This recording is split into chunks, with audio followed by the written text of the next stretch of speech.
X-ray, and I am working on my master's degree in data analytics. My wife and I both attend online programs for school due to COVID and the fact that we have a 1.5-year-old too, but anyway, our property consists of 55 acres of dense forest and a small house. My family has owned the property for a little under a decade now, and nobody lives out there. My family bought it for an occasional getaway and for emergencies, and my grandparents and both my uncles would always tell us stories of hearing strange sounds at night, something beating on tree trunks with sticks, and they would also apparently hear something knock up against the house from time to time too. They would allegedly also hear whistles at night, and they would find broken tree limbs set up in weird ways, almost like some kind of a fence or a barricade towards the back of the property. My grandpa, trying not to sound crazy, said that he thought that it was essentially a North American primate that hadn't been officially acknowledged by the scientific community. Bigfoot, in other words. And my wife and I had never been believers in Bigfoot, ever. I'll admit that I'm a believer in ETs, I guess because the universe is so big, but I would have never considered Bigfoot's existence even a possibility, or any other large undiscovered mammal in North America for that matter. So, April of this year, my wife and I decided to go and stay out there for a couple of months, just to get away from the distractions of being in your early 20s living in the city.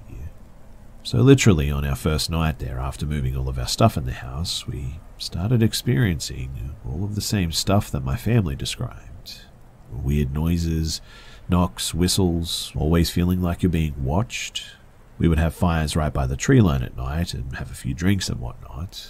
And you would hear something that sounded like it had 2 legs and was big just inside the tree line where you couldn't see it. It would just sit there too and not walk away, but it would just walk back and forth inside the tree line and sort of watch us. Whatever it was probably curious because, well, there hadn't been any human activity whatsoever on our property in over a year until my wife and I came along. But the same stuff would happen over and over for about a month and a half too, mainly just hearing weird noises as soon as the sun went down, all the way until the sun came up, and pretty much every night it seemed like. But then, my wife and I, we actually saw something one night. So it was like 10 p.m. and we were outside in front of the house, and behind the house is where the forest is. I'm on the phone with the internet people because our internet was down. When me and my wife heard something that sounded like a coyote howl coming from the small field that separates our house and the forest. It was less than 100 yards away, but my house lights don't reach that far, therefore we couldn't actually see what it was. And almost at the same time, we heard a second sound, but this sound was more of a high-pitched chuckle, but coming from the same direction, so we thought whatever it was more than one of them. Anyway, about 5 minutes pass and we don't think anything about it. I thought it was just coyotes, like I said. When, to the left of my house, about 30 or 40 yards away, is my neighbour's stable where all of their livestock hang out. 2 or 3 horses, goats, cows, some chickens, I think, and a couple of guard dogs as well. I also think it's important to note that my neighbours had just bought all of these animals, except for the dogs and the horses, within the 2 weeks prior to this event. In other words, the livestock was a new addition to my neighbour's property. So anyway, I noticed that the mama cow was getting really anxious about something, and she was looking at something in the dark that my wife and I couldn't see. And the mama cow actually stepped on one of her calves by accident, I think, trying to get in between them and whatever it was that was spooking her. A few seconds later, though, she charges at whatever it was, and then me and my wife were finally able to make out the animal in the darkness.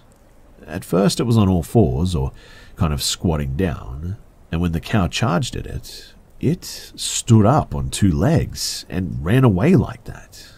It was black or dark brown and must have been at least 7 feet tall. One weird thing, though, was that when it ran away, it made no sound whatsoever. This all happened like 30 or 40 yards away from where my wife and I were standing, so we definitely should have heard something. Another weird thing too is that my neighbour's dogs, they roam freely at all times and they would bark at pretty much everything. But for some reason, when this happened, these dogs were nowhere to be found. It was almost like they didn't want any part of whatever it was that we saw. So, what I heard sounded like coyotes, but what I saw, man, it looked a lot like a big bear, I guess you could say. The only thing is that bears, they really don't make those sorts of sounds, and they also don't run from a threat on their hind legs like that, so I don't for sure know what it was. I always thought that it was pretty unlikely that Bigfoot exists, but there is definitely something out there in those woods. All I know is that it wasn't any animal known for living in this part of the national forest. I was born and raised in Houston, but I've spent a lot of time hunting and living in Colorado for a year now, and hiked the mountains every weekend almost for quite a long time. So I would say that I'm pretty up to date with being outdoors and identifying common animals by sound and sight and whatnot. Oh, and by the way too, after me and my wife finally saw whatever had been making all those weird noises every night, my wife was so freaked out that we packed our stuff and moved back to Houston a few days later, literally. I tried to argue against it because I enjoyed being out there, despite the unusual stuff that happened, that is. But she just couldn't handle being out there any longer, and when night came around, she would always be super anxious, I think. I actually didn't have any idea about the whole missing 411 subject too until that experience led me to do some research, so this whole phenomena is all relatively new to me. But the whole experience definitely opened my mind, a little bit at least. Whenever I think about this though, it always makes me wonder if whatever these things are have ever taken a hiker or taken small children or something. And I guess the moral of the story is that if you ever do go out in the wilderness, no matter what the situation is and no matter who you are, always be prepared, because you just never know what you might run into.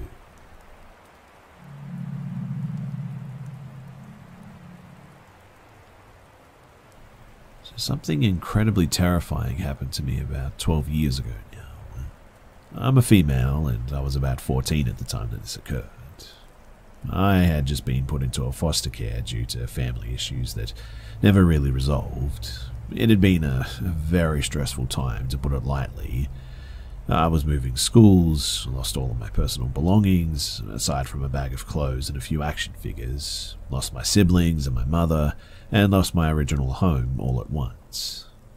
After I was moved into fostering, I was put on different medications, and when one didn't fit, they put me on another, which could be a valid explanation for what happened to me, but it still doesn't make much sense to this day, because the medication that I was put on, it really shouldn't have done this. But whatever it was, it still freaks me out when I even think about this. So, I believe around the time that this happened, I had just started another medication earlier that week. I was in my new room on this particular night, on the bottom bunk of the bunk bed. I didn't have to share with anyone else. My TV was on, which illuminated my room for the most part. The volume was on low, and I just couldn't get to sleep, so I just sort of had a random channel on, but that's the kicker. I just couldn't get to sleep. I was wide awake. And that was when things got really weird. So I'm laying on my back, staring at the bottom of the bunk above me, thinking and trying to relax, when I begin to feel like literal claws dragging down my spine. It felt like it was from beneath the mattress, if that makes sense, as if something was inside the mattress itself and was sort of scratching at me. I froze completely rigid and stopped breathing because I was terrified. I thought that it was my imagination, but then it continued, over and over, slowly dragging human-sized long-clawed hands on both sides of my back, straight down, as real as anything. And the claws pressed deeper as time went on, as if emboldened by my lack of reaction. I was absolutely petrified, completely awake too, mind you, and I knew that I was awake too, so it definitely wasn't sleep paralysis. I pinched myself to be sure even, and it felt like it went on for a good 15 minutes too, before finally it just stopped, all of a sudden, entirely. I must have waited for at least an hour of watching TV to calm down before I even got the courage to check beneath my bed. And when I did, there was nothing there, not even a piece of clothing. It never did happen again, not even when I switched medications past that point. I've never had a hallucination before this occasion, and I've never had another one after this too. So the thought of it being a hallucination still seems just so implausible to me. Especially when I did some research on the medication because, well, there's really nothing in it that should cause hallucinations like this. I just can't get the feeling of those claws touching me out of my head though. It's still so vivid to me and so real, and it's haunted me for all these years.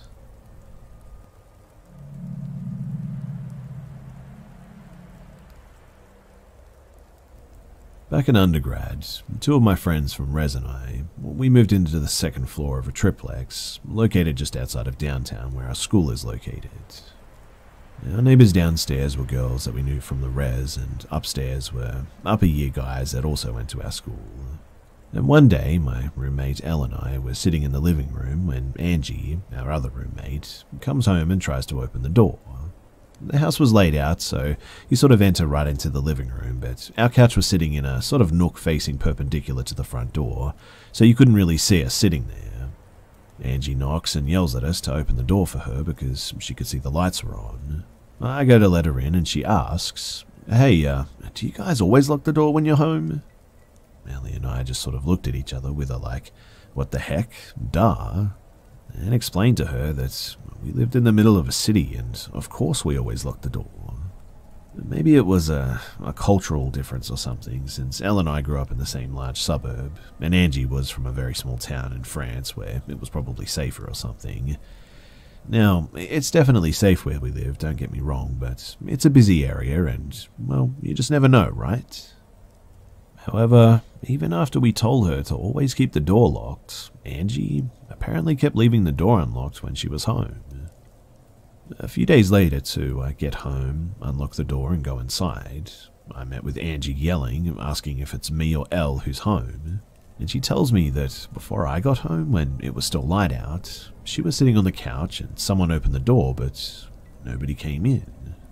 And since she couldn't see the door from the couch, it felt weird. She said hello, and the person at the door waited a moment, and a man said, "Sorry, wrong house," and quickly left. Now, it was definitely not our neighbours, and it's difficult to get the wrong house when you have to climb a steep flight of stairs like that. I've also heard of burglars just trying every door, so that might have been the case, but are they stupid enough to do that in broad daylight? Anyways, Angie these days, she always locks the doors, and for that, I'm grateful.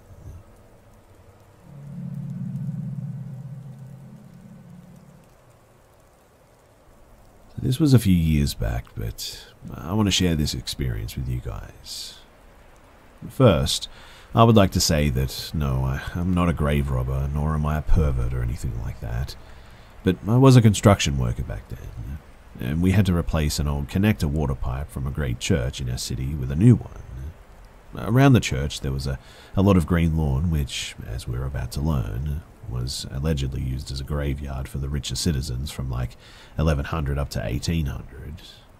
The thing is, though, is that the ground there is very clay-like, which brings the dissolving of a human skeleton to a halt.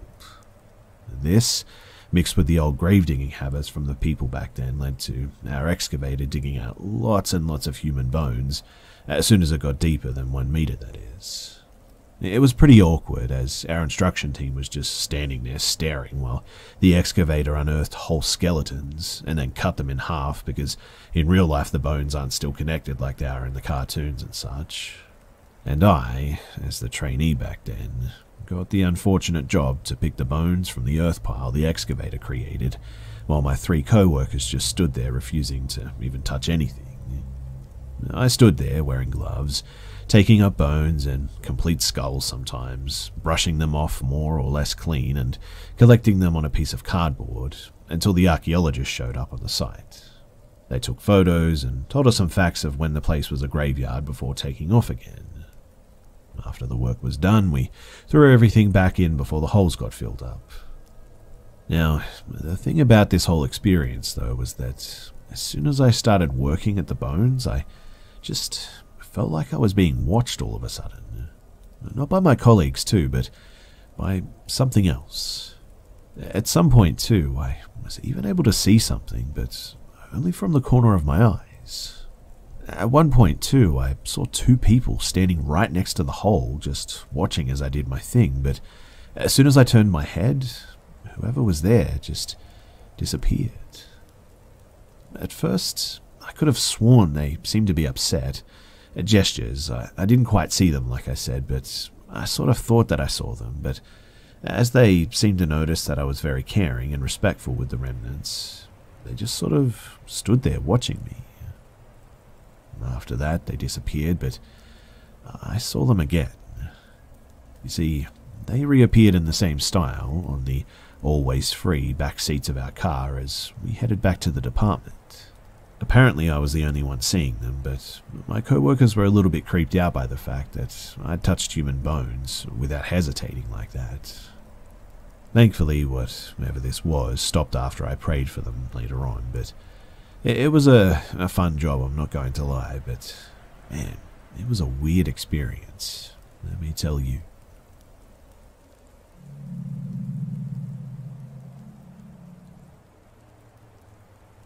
Me and some of my buddies used to go to this place called Profile Rock in Freetown, Massachusetts, late at night, sometime around 2 or 3 in the morning, I suppose.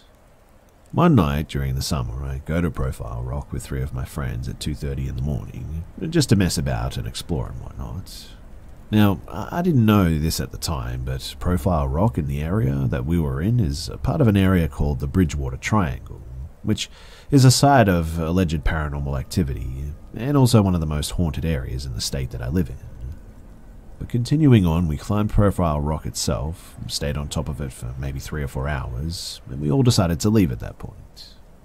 As you're leaving Profile Rock, though, you have to go down this really long path that's about 2 miles long to get back to where we parked our car. 2 of my friends are walking maybe 20 or 30 feet in front of me, and my other friend. I'll never know why I turned around too, but I didn't have a feeling like someone was watching us or anything like that. I just simply turned around because, besides the moonlight shining through the trees in certain areas, we only really had cell phone flashlights to make our way around. But I remember turning around and seeing someone running at us from like 150 feet away, full speed. But what completely threw me off wasn't that they were running at us, it's how they were running. You know how a zombie walks in a sort of horror movie, dragging one of its legs, almost limping? That's how this someone was running at us. At first I didn't say anything too, and possibly assumed it was one of my friends, or someone that was already in there who got injured and needed assistance or something. Until this someone made it to an area of the path where the moonlight reached through the trees and gave them some perspective. And what I saw, it still chokes me up till this day. Have you ever seen a child sort of draw a person? How they make a stick figure most of the time? Well, that's exactly how this someone looked. I caught maybe a 10-second glance as it was running under the moonlight-lit trees, but I saw no distinguishable facial features. No eyes, no mouth, and no ears. Its arms and legs looked like that of an extremely malnourished person, only completely black. And it didn't look like skin or any type of clothing from what I could see. I almost can't even describe it, to be honest, and you could blatantly tell that it wasn't a mask or one of those Halloween blacked out suits or anything. But I recall calling out to my friend in a sort of panicked voice who was walking with me, and was now maybe 10 feet ahead of myself. I shined my cell phone light on him as he was looking where I was just looking, and I could tell right away from his facial expression that I wasn't just seeing things. It was now maybe 40 feet away from us, if that, almost the same distance as our friends in front of us, and me and my friend, we just took flight and we started running with everything that we had. My 2 other friends in front of us shot around and asked us what was wrong, and I replied, "Just run," and all 4 of us just jetted out for the car. I remember taking a glance back as we were running, and when I did, there was nothing there. even though whatever was chasing us would certainly be on our tails by now. Well, I didn't ask questions. We all hopped in the car, and my friend who was walking with me yells, "Dude, tell me that you just saw that. What was that?" I told him that I think I saw the same thing, and I asked him to describe to all of us what he saw, and he described literally the exact same thing that I witnessed. But by now, the other two friends are thinking that we were joking around or messing with them or something, and so my friend who was walking with me swore on his father, who had passed away not even a month ago, that he was telling the truth. I was kind of frustrated, to be honest, because I couldn't believe my other two friends didn't see it, as they turned around to question why we were running, but anyway, I guess it doesn't really matter. What matters is that we got back there safely, and we actually went back there with a few more people the day after and witnessed nothing, of course. And I guess that I'll just never know what it was or who it was or what it wanted. But what I do know is one thing. There is no way that two people both just imagined seeing some stick figure spectre in the woods like that.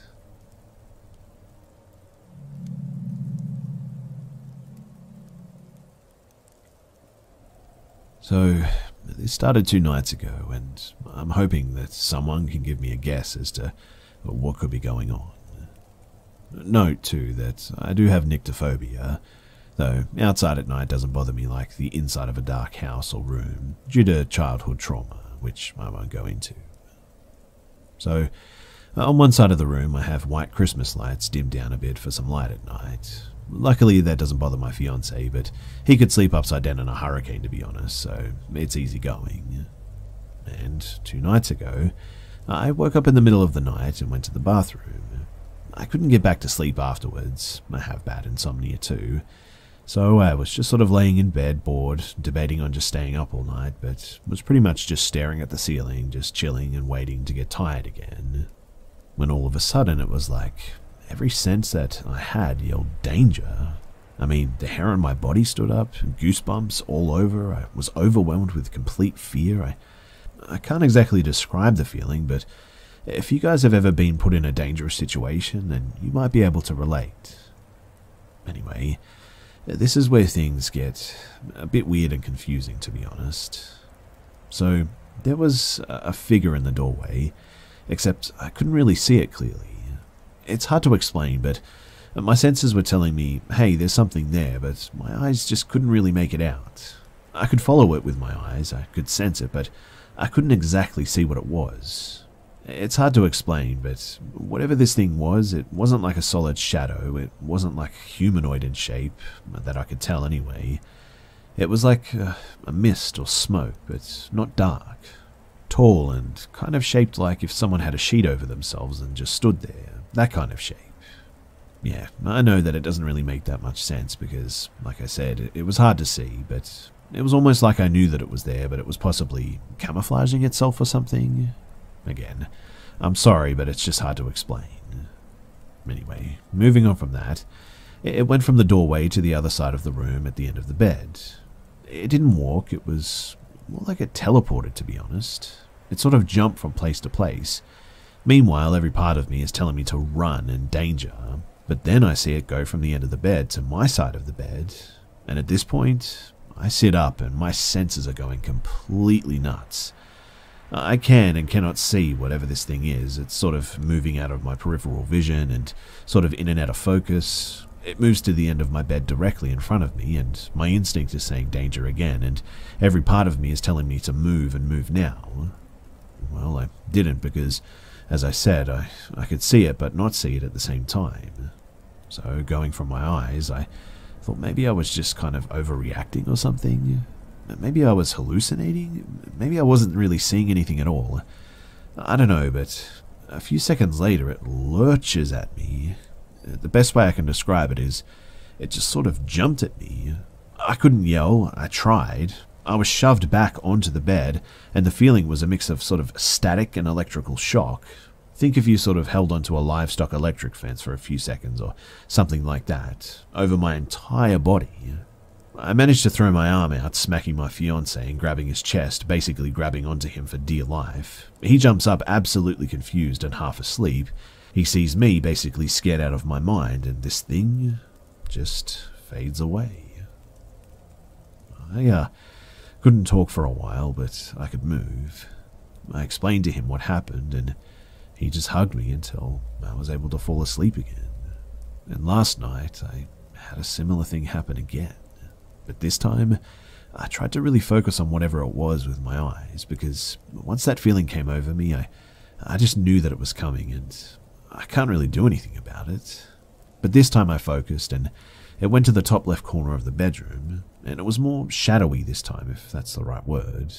It darkened that corner of the room is what I mean, which isn't too far from the end of my side of the bed. I sat up ready for something to happen, and it again jumped on, or sort of in me. I don't know how to explain it, but I managed to grab my fiancé, who was already awake. It still scared the heck out of him, though, but he didn't see anything, and I was alert and awake, but wasn't talking, and the electrical weird feeling in my body lasted a while before fading this time. But it didn't move like the night before. It was basically at the doorway, corner of the ceiling, then bam, it was right in front of me. It happened really quickly too, whereas the night before it was like it was trying to figure out what to do maybe, or observing before jumping on me. Not sure, but it was definitely quicker this time. Now, after doing some research, I used some sage smudge before bed because I was worried and clearly it didn't help. I've had experiences of the paranormal before growing up in a haunted house, and yes, I believe in ghosts and all that. I've been told by a few people that due to things that have happened and continue to happen, that there's a chance that I'm possessed, or at least I have an evil something attached to me, which wouldn't surprise me at all. I also have nightmares every night, and it's been like this for, well, years. But this, whatever this thing is, it's new, and it's really terrifying, and I have no idea what to do from here. Do any of you guys have any suggestions?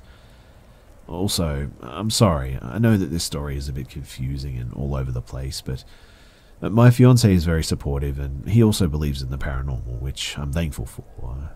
I'm really not sure what's going on, but I'm really scared to go to bed tonight.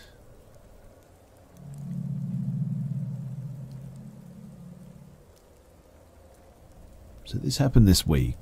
I'm a 25-year-old female and a single mum. We had a guy quit earlier this week, and we thought that he skipped town. But this guy, too, just always gave me the creeps. He was at least 59 to 63. I never really took the time to find out, but for a bit more of a backstory, I'm open about being a true crime fan. I listen to true crime podcasts regularly at work. And well, one day, he told me to look up a more current missing woman's case. She was a mum with brown hair and brown eyes, like me, and she went missing right before he moved to my town. And now, I really hope that I'm just overthinking this, but last night, my mum took my son for the night, and this guy knew that I was alone on Thursday night due to small talk in the office. As I was closing my curtains due to it getting dark, and you can see clearly into my house, I saw this van down the street. Upon seeing it, I locked the doors, and I also had my gun with me on my chair just watching TV. Now, this is a small town that I live in, so my friends and family will stop over randomly, but they never knock.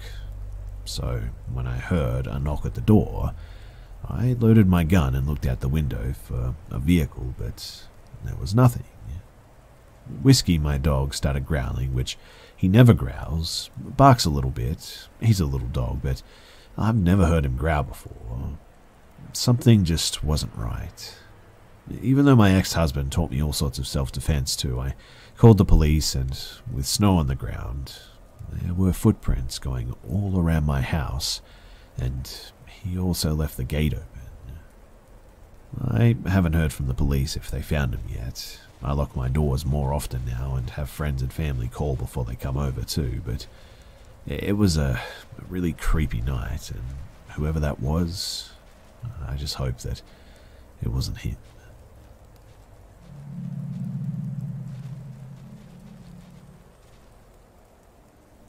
This happened to me and my friends a couple of years ago. So, my mum used to work at this pretty creepy church a long time ago, along with a couple of my friends' parents. While my mum and my friends' parents were doing work, me and my friends would just do whatever, play hide and seek, or just explore since it was a pretty big church. Anyway, one day me and my friends were playing in this big area towards the back of the church where no one really goes unless they need to, so we figured that we could be as loud as we wanted to back there.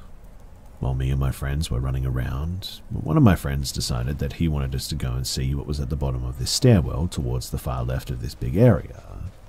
Our parents always told us not to go down there, but out of curiosity it got the better of us and we decided to see what was at the bottom. We were at the top of the stairs, just sort of looking down, deciding if we should still go down there or not. And with a lot of persuading from one of my friends, we all eventually decided to go down and not tell anyone. When we got down there, it was honestly like a giant maze. I mean, like thousands of narrow hallways, rooms on both sides of us. It was so narrow too that we had to go single file down these hallways. I was second in line, most of the time anyway. We must have walked for probably 2 or 3 hallways when we suddenly heard a loud noise. Then all went quiet and we thought that it was probably just mice or something like that in one of the rooms, but we were still a little bit scared and creeped out by the noise since there was only one entrance and exit and we came down that way. We were taking our time going forward when all of a sudden a lady with grey hair came around the corner and just grinned at one of my friends. We all just sort of stood there in fear for a second, then my fight or flight response kicked in and we all were tumbling over each other trying to get out of there. Since it was so narrow and we had to go single file, I could only go as fast as I could, so I started to push my friend and say go faster, but we finally got out of there and when we looked back, there was no lady anywhere. Later my friend told me that when he looked back, she was still following them but was just walking and sort of grinning at us. He also told us that he saw a door behind the lady, but I guess we were just so fixated on this lady and in shock that we didn't notice it. Another thing that we learned later on too is that there should have been no one down there at that time.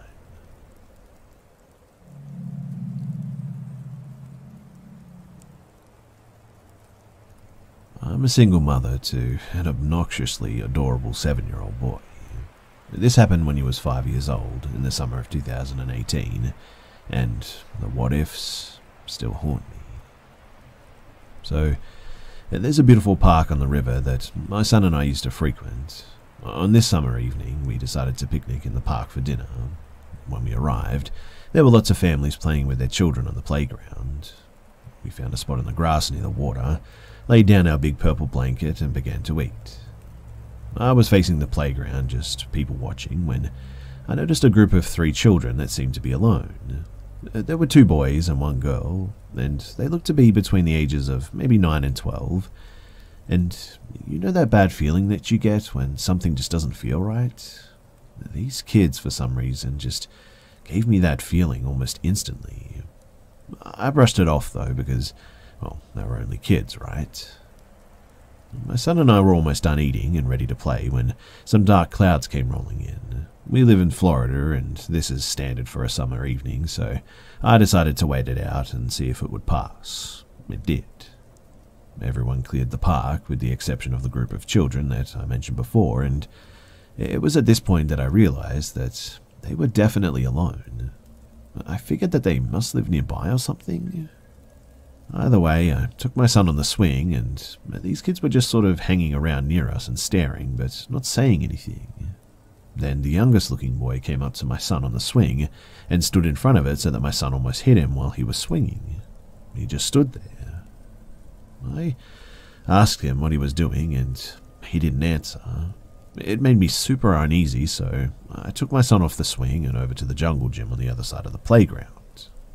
My son and I were playing on the other side of the park, and I didn't see the other kids anymore, so I thought they must have left. I sat down on the bench near the jungle gym and watched my son as he played. About 10 minutes later, I looked over toward the parking lot and noticed the same group of kids were actually still at the park and were over there talking to an older man with a dog. This went on for another 5 or so minutes, and then the man and the children parted ways. The man walked down the street the opposite direction, and the children came back to the park and over to the jungle gym where my son was playing. I was still sitting on the bench, which was probably no more than about 10 feet away from the jungle gym, when these kids started hanging around and talking to my son. They were asking him a lot of questions too, like, how old are you, or where do you go to school, stuff like that. He was answering while climbing around and didn't seem to be paying a whole lot of attention. I was watching the other kids the entire time this was going on because they just gave me an unwavering bad feeling. And after a few minutes, they got off the jungle gym and began walking toward the road. I was so fixated on the top of their heads too as they were walking away that I didn't realize at first my son, who was tiny, was walking with them. They were almost to the street when I screamed my son's name, and he turned around and bolted back to me. I asked him where he was going, and they said that they had to show me something. Well, we left immediately after that. To this day, I really don't know if it was sinister or not, but I can't explain the kids trying to lead my son out of the park, and I often think about what could have happened if I wasn't paying attention that day. Was the old man somehow involved? I spoke with my son about following the stranger danger rule with anyone that he doesn't know, even if they're kids like him, and after that, we didn't play at that park anymore. Sometimes, too, I drive by that park on occasion, and I've even seen that old man a few times, but I've never seen those children since that day.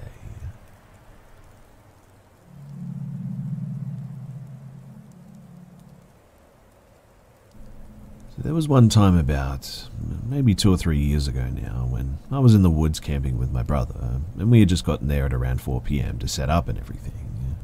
Once we had everything set up, we got a fire going, and then when we got the fire going, I told my brother that I was going to go and get some firewood because we only had enough to start the fire. So I went out, and it was around 7, I guess, and then I just suddenly all of a sudden got really cold, even though the weather was not cold at all.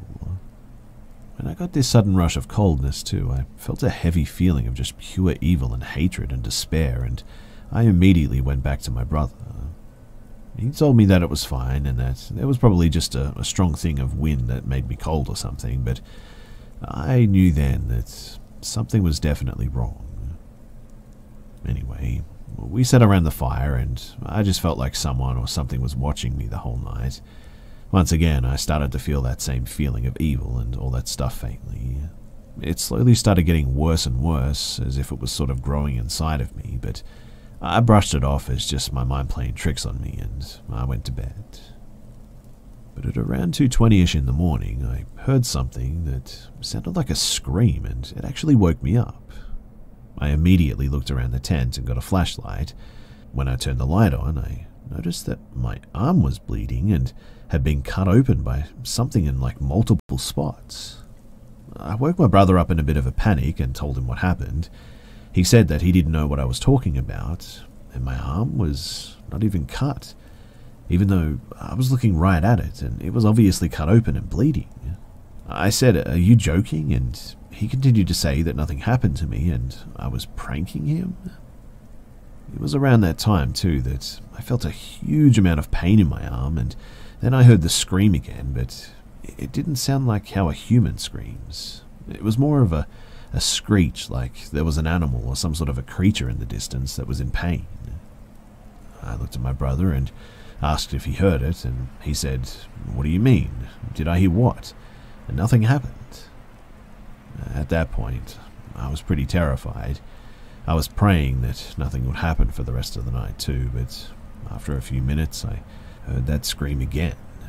And every time the thing screamed, I would feel that feeling again, and my arm would start to have a sort of burning sensation all over it. Eventually, though, all of it stopped, thankfully. Although, after that, I obviously wasn't able to sleep for the rest of the night. But the next morning, I told my brother that I wanted to leave ASAP. We packed up, and when we went to get back into the truck, I could have sworn, too, that out of the corner of my eye, I saw something run through the woods.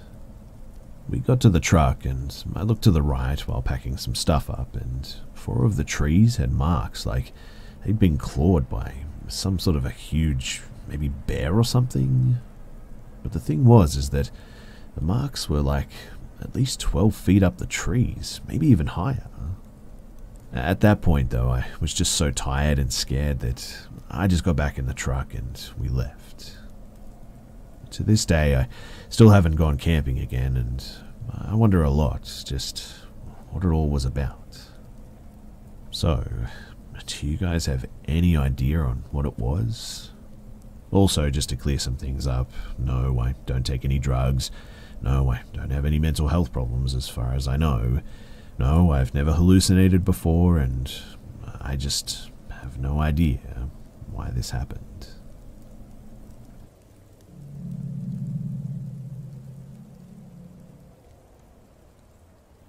This is a series of events that happened from when I was like 4 to 12. When I was younger, we weren't able to afford our own apartment, so we had to rent a room. My stepdad had a friend that offered to help. It was me, my 2 siblings, and my mother and stepfather. The guy's name was Diego, and he lived with his family. At first, we lived in his garage, before moving into a sort of tiny room. I didn't know exactly why at the time, but Diego got a divorce from his wife and she kicked him out. This was around the time that I was 4, and my stepdad offered to rent out to Diego as we were in the process of finally moving into our own apartment too.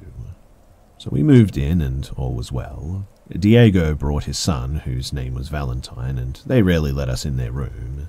For all we know, they pretty much didn't exist, to be honest. But then, out of the blue, they had a puppy. For whatever reason, they never let us play with it. We didn't mind it really, since we couldn't care less, but then the dog went missing.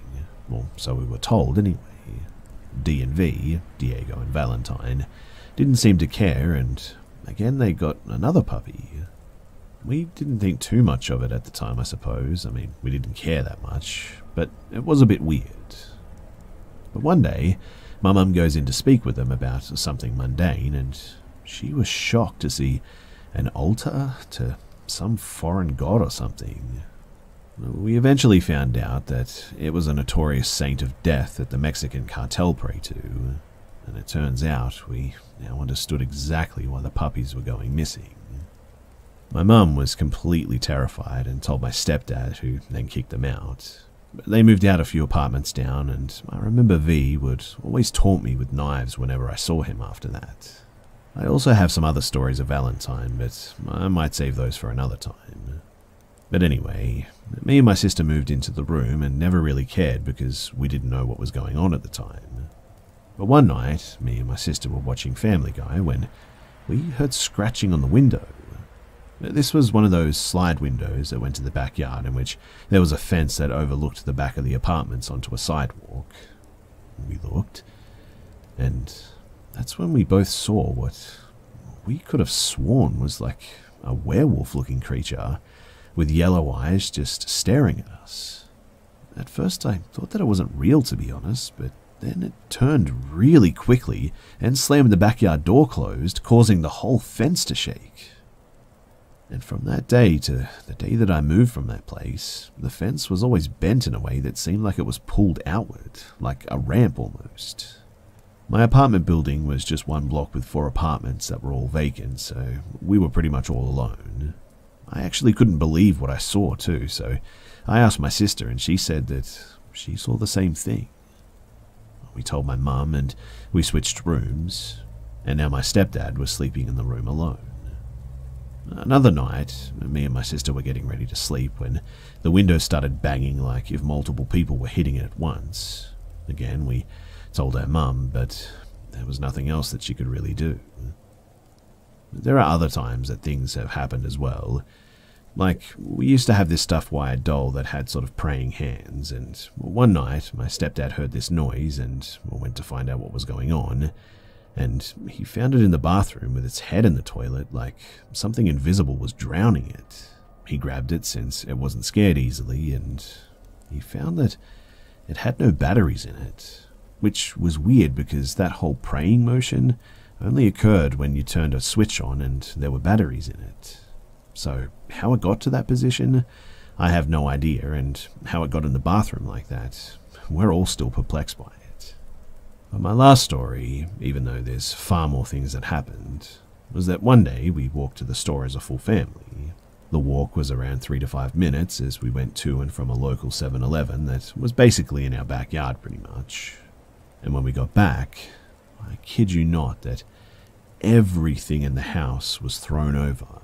I mean, the TV stand, every framed picture, basically just everything was thrown all over the floor. It was honestly as if there was like a small earthquake that only took place in that house at that time. It was weird walking into that, and it's something that I'll never forget. We still stayed there because, well, we couldn't afford a new place. But we did everything that we could to stop this stuff from happening. Things did cool down eventually, but not all the way, that's for sure. And it wasn't until like 8 full years later when we finally moved that we realized that it wasn't just the house that was haunted. Things followed us or something to our new home, but we rarely ever encountered anything after that. The only thing that really happens these days are nightmares that we have once in a while that are pretty vivid, but that's about it. To this day too, I'm 17 years old now, I still have nightmares and dreams about that old home from time to time. And as crazy as it may sound, I actually sort of miss that old home, and plan to visit sometime soon too, as that's where I was raised and had some of the best moments in my life too.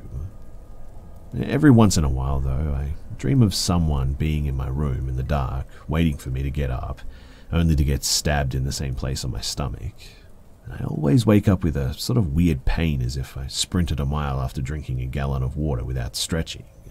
I'm not sure if you understand what I mean, but it's a bit weird, let's just say that. Anyway, like I said, there's a lot more to these stories than just what's here, but I'll leave it here for now, and thanks for listening.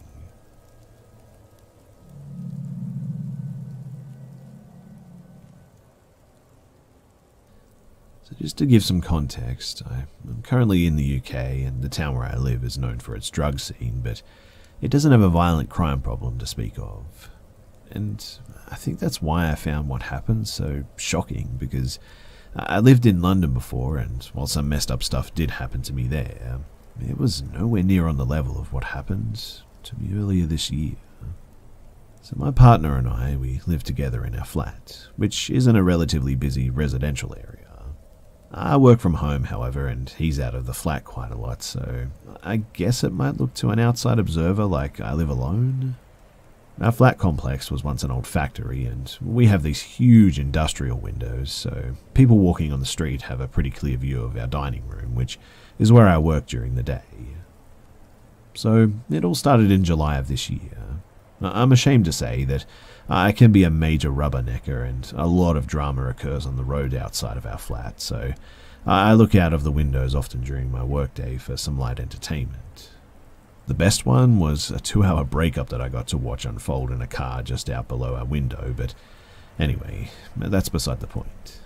One day, I got up to make myself a cup of tea, looked out of the kitchen window, and I saw this guy just staring at me. I was immediately struck by how intense it was,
was and how he didn't look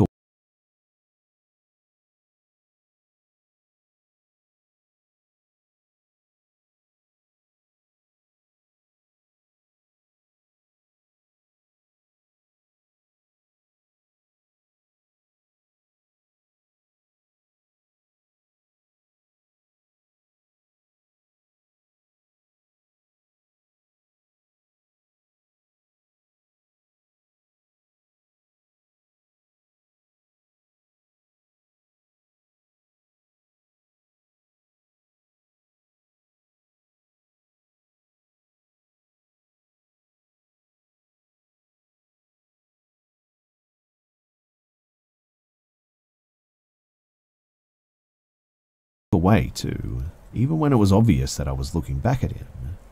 I felt creeped out by it, but I tried not to let it bother me. Like I said, we have a lot of drug addicts and other weird characters that hang around here, so it didn't seem like a huge deal. I just went back to work, and by the time that I'd sat down at the table, it was gone. Now, about a week later, I think, my partner had gone to visit his dad for the weekend, so I was excited to hunker down and catch up on some of my favorite shows alone. After about 30 minutes, the buzzer to the flat went. The buzzer is so loud, and it scared the heck out of me when I heard it. In fact, I was lucky my popcorn didn't go flying out of my hands. But our flat complex has this big porch where teenagers and addicts love to hang out, because it provides shelter from the rain and about 4 people can sit down inside of it. Sometimes people lean up on the buzzers by accident too when they're hanging out on this porch, so I assumed it was just that. After a few seconds, however, the buzzer went again and again and again, and someone was pressing it in this sort of rhythmic pattern. It's something that I know my partner does when he's forgotten his keys too, and it's kind of our code for me to let him in, which is why I found it a bit disconcerting. At first, I was worried that he might have missed the bus to his dad's house and had decided to come back to the flat. I was nearly about to buzz him straight in too, when I thought that it would be a good idea to just pick up the phone first and check who it was, just in case. And as soon as I picked up that phone, the person standing near the intercom must have heard it, because they said hello. And it was definitely not my partner. I politely asked who it was and why they were buzzing the flat so late at night, but all they said was, "Can you let me in?" I asked them what they wanted to come in for, and they said, "You invited me, remember?" While they were talking, they kept kind of laughing under their breath, and the whole exchange just really put me on edge. I told them that I had no idea who they were, and in the end I just hung up. I was half expecting them to start pressing the buzzer again too, but thankfully they didn't. After a few minutes, I crept out of the flat to have a look at who was on the porch, but they were long gone. My partner has to get up early for work, whereas I'm more of a night out, to be honest. Most nights I'm up until around 2 or 3 in the morning, working on my laptop while he's asleep. And a few nights after the intercom incident, I was on my laptop watching YouTube videos and realized that we'd forgotten to take the trash out. Now, this happens a lot, and it's not uncommon for me to take the trash out at around 1 or 2 in the morning. At least, it wasn't until this happened, that is. You see, I put my slippers on, grabbed the bag of trash, and took it out to the curb outside the flat's main entrance. When I looked across the street, there was this guy sort of standing on the opposite street corner. He was watching me, and his eyes followed me all the way from the front door to the curb. I noticed that he was smoking, so I assumed that he must have lived in one of the houses across the street, and I remember even thinking, wouldn't it be creepy if he tried to come over here? As I put the trash bag down, I caught a glimpse of movement out of the corner of my eye. I looked up and saw him walking in a sort of straight line across the road towards me, with his eyes fixed on me the entire time. Now, I don't know how to describe it, but the look on his face filled me with this instinctive sense of dread. It felt like someone had just turned my stomach inside out. So I pulled my keys out of my hoodie pocket, turned around, and ran to the front door. I've never felt that kind of fear before too, and it was like my body was compelling me to get as far away from this guy as possible. Eventually, I got into the building, slammed the door behind me, and rushed to my flat without looking back. I didn't want to know whether he followed me or not. But I told my partner about the whole thing the next day and how shook up I was. We agreed that we'd be more proactive with the trash, and I've never taken it out late at night again. Fast forward to the beginning of August, about 2 weeks after the trash incident, and I'd pretty much forgotten about all of it. I was still too scared to go out late at night on the road, but nothing weird had happened since then. I went to bed at about 2 in the morning, but I felt restless for some reason and really struggled to get to sleep that night. By about 3, I was contemplating whether or not to give up and just go and do something else, when I heard this scream, and the sound cut right through me. There was something visceral about the terror in that scream. I knew instantly that it was bad because my partner went from stone cold asleep to being up in a shot, and he asked me what it was, and I said that I didn't know. I quickly went to the window straight away and looked out. Down one of the side roads near our flat, I could see headlights, but couldn't get a clear view of the car from where I was. The screaming continued in bursts, and after a while I could sort of make out the words. It was a woman, and I think she was saying get out, over and over again. Like I said earlier, I'm used to hearing all kinds of domestic arguments take place on the road outside of our flat, particularly since we're near the university and several popular bars, but this was different. There was this raw fear in her voice that made the hairs on my arms stand up. I turned to my partner and said that I had to call the police. When they picked up and I explained what was happening, they seemed disinterested at first, but the operator's tone changed when I told them where it was. I think they must have been getting calls from all around the area about it. It was sometime during this phone call, though, that I heard a screech of tires and the screaming stopped. The operator asked me to go to the window and describe to them what was happening. When I looked down, there was this black car sat on the road. One of the neighbors from across the road was speaking to the 2 guys in the car. I had to twist to get a good look at them, but one of the guys in the car looked uncannily like the guy who'd been watching me when I was putting out the trash that night. At first, the conversation seemed cordial, but it took a turn when the neighbor asked them some sort of question that I couldn't hear clearly, and they quickly sped off down the road. And within no less than 10 minutes, 3 police cars arrived and had blocked off the roads leading to our flat. Our residential area is on a grid system. They were knocking on doors and asking to speak to all of our neighbors. I told my partner that we should go out and speak to them since we saw a lot of what happened, and my partner had had the foresight to write down the license plate of the black car too.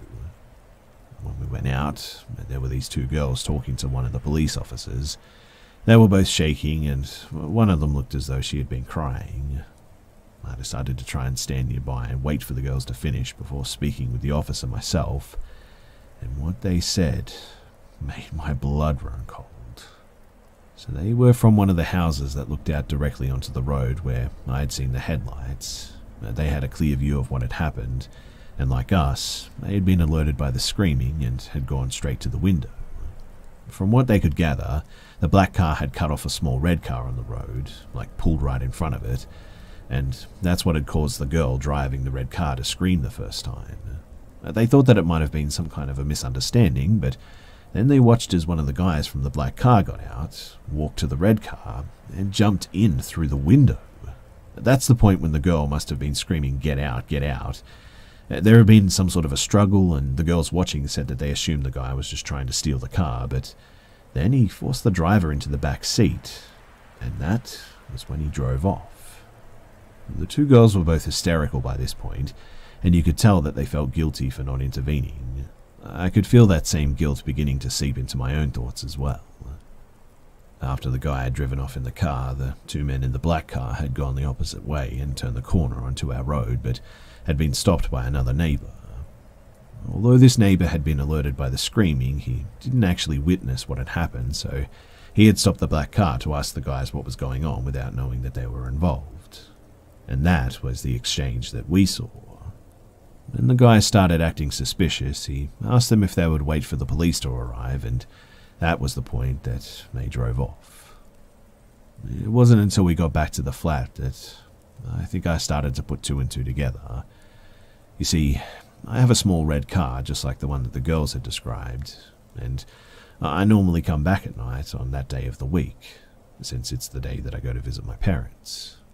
And I had only come back earlier on this particular occasion because I needed to let a plumber in to do some work on the flat. So, what if they had been waiting for me and they just got the wrong car? Over the next few days, I contacted the police several times and checked the local news, but I never heard anything about the girl who was kidnapped. I still have no idea what happened to her. All I do know is that they found her car abandoned somewhere not far from where she was taken, but she wasn't in it.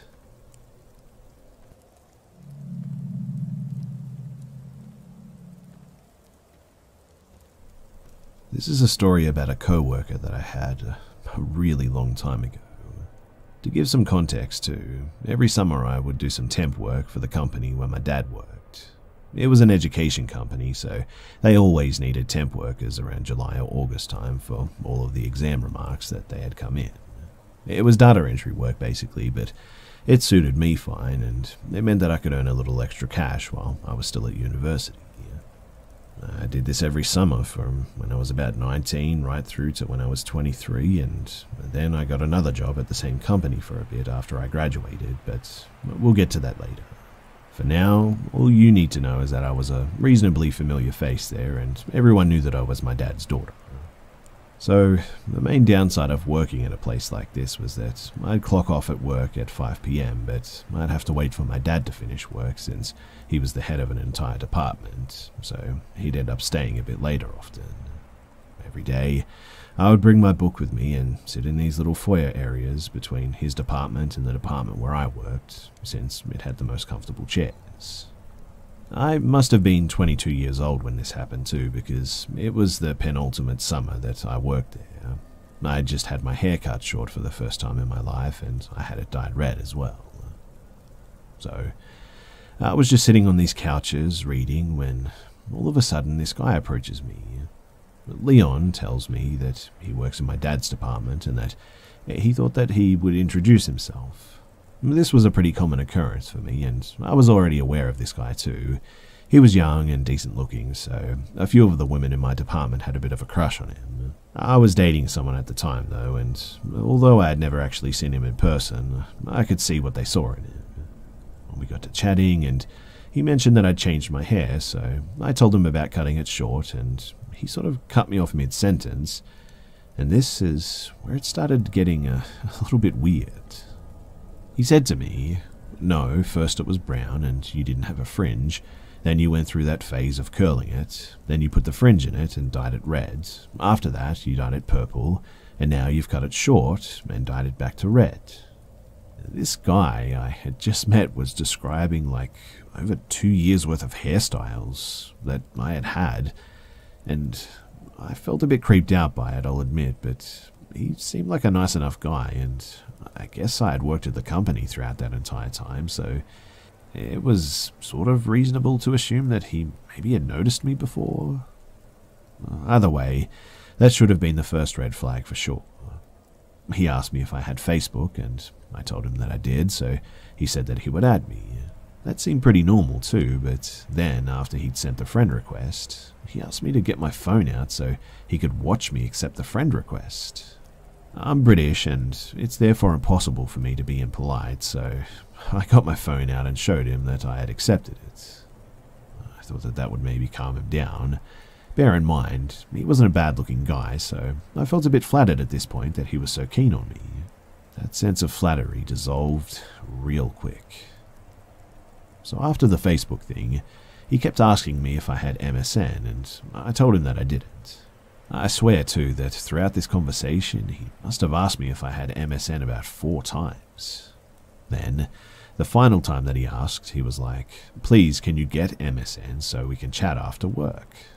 And the way that he said it was like he had something really urgent that he wanted to tell me, but I only just met this person, so I kind of laughed and said about how I hadn't used MSN since I was like a teenager, without necessarily rejecting him. Then he said something like, "Well, if you don't have MSN, then do you have Skype?" This seemed like the perfect opportunity to bring up my boyfriend too, who was a foreign student and went back to his home country during the summer. He was the only person that I spoke to on Skype. I said to Leon about how I didn't have my own Skype account, but I used my dad's account to talk to my boyfriend. I really thought that this might ward him off too, but I was wrong again. Without missing a beat, he said, "Can you please get your own Skype account so we can video chat after work?" And this time he said it like I was somehow inconveniencing him, like this was something we'd agreed to do months ago or something. I honestly had no idea how to react, so I just sort of smiled and laughed. Thank the heavens, too, that someone from my dad's department walked past at that moment and was like, "Leon, aren't you meant to be at your work desk?" He scurried off pretty quick after that, but not before reminding me to get my own Skype account and send him the details. I told my dad about the whole exchange in the car ride home, but all he said was that Leon was very friendly and that a lot of the women in his department liked him, so maybe I just misunderstood the situation. I thought that he was probably right, so I tried to not let it bother me. Later that evening, however, I was on my computer doing university work when a message popped up on my Facebook. It was Leon. All the message said was, "Well, we like the same movies." I don't know what it was too, but something about this message just freaked me out a lot. I decided not to respond and logged off Facebook, hoping that he wouldn't notice that I'd been online. The next day after work, I was sat at my usual spot when Leon comes over to me.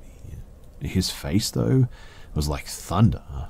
At first, I thought that he was just having a bad day and was walking through the hallway, but my heart dropped when I realized that he was walking directly towards me. "Why didn't you respond to me on Facebook message?"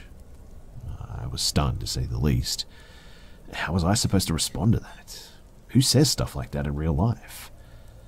Lucky for me, I didn't have an opportunity to respond because he started off on this tirade. I'm not even kidding. He started listing all of the movies that we had in common that he had seen on my Facebook profile. Batman, The Dark Knight, Watchmen, Scott Pilgrim vs. the World, Fight Club. I just sat there watching him reel off all of these film titles. But once he was finished, all he said was, "It's okay, I forgive you." And then just walked off back to his department. Over the next couple of weeks, he came and found me in my spot every day and talked at me from the moment that I sat down to pretty much the moment that my dad came to get me. I don't remember many of the other exchanges, but I do remember distinctly one day pretending to pick my nose when I saw him coming to see if that would put him off, and it didn't. It got to the point where I'd get so stressed out after work that I'd go and hide in the toilets for as long as I could, but the women that I worked with started to notice and think that I was weird. Eventually, I breached the subject with my dad again, and he gave me his car keys after my shift so that I could just go and hide out in his car rather than in the building. So I camped out in his car, and I'm still feeling quite tense, but after about 20 minutes, I start to feel at ease. I mean, surely he won't come looking for me out here, right? Wrong. I look over at the main entrance and my heart drops. He's coming out of the door and he's scrutinizing all of the cars. I sort of sank down as far as possible into my seat, but I wasn't fast enough and he saw me. He comes rushing off and starts tapping on the glass, so I open the door and ask him what's up. "I didn't see you in your usual spot, but luckily James," he's the doorman, "told me that he saw you come out here. Why are you in your dad's car?" Again, what are you supposed to say to that? I told him that I had a headache, so I thought that I would come out to the car to take some paracetamol and see if I could get some sleep. At least he respected that because he told me to feel better and then left me alone. I breathed a sigh of relief, knowing that I was only going to be working there for a few more days before I had to go back to university. I told my dad about the car incident, and after this, he gave Leon a talking to the next day. Leon would still come and find me in the foyer, but he'd only talk to me for a few minutes in passing before leaving me alone. And man, it was a huge relief.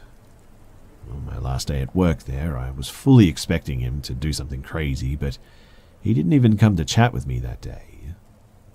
I left the office and thought that I honestly would never see him again. And I found out that he was fired not long after I left the company that year because he kept coming into work late and then spent most of his time at work chatting with his co-workers, and me apparently.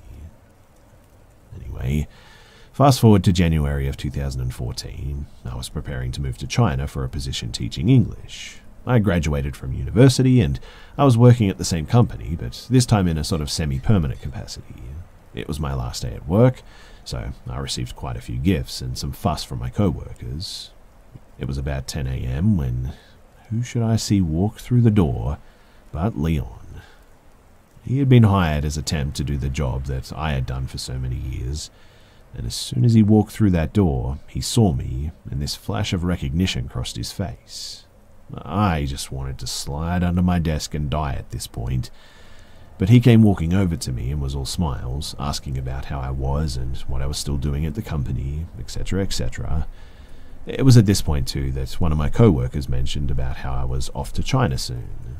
Leon seized on that and started talking about his friend who was also interested in TEFL. But his interest seemed genuine, so I got to talking about how I got my TEFL qualification, who I got it through, what company that I was going to be working for out in China, stuff like that. We must have chatted for about 20 minutes, and he wrote down some details for his friend, and then went off to work. At the end of the day, I was packing all of my stuff to leave, and a few of my co-workers were coming over to say their goodbyes. Don't get me wrong, the Leon incident aside, I had a wonderful time working at that company and I made a lot of great friends. Out of the corner of my eye, I see Leon approaching, but I just think to myself, what's the harm? I mean, I'm going to China. He says goodbye and wishes me luck on my new adventure. But then, as I'm literally walking out the door of the department, I hear him call out to me, "Hey, I'll see you in China." For the first 2 weeks of my teacher training over there, I was like a complete hawk, keeping a constant lookout for this guy. He never did seem to follow me out to China, which I'm very grateful for, but it still remains one of the creepiest encounters that I've ever had with anyone.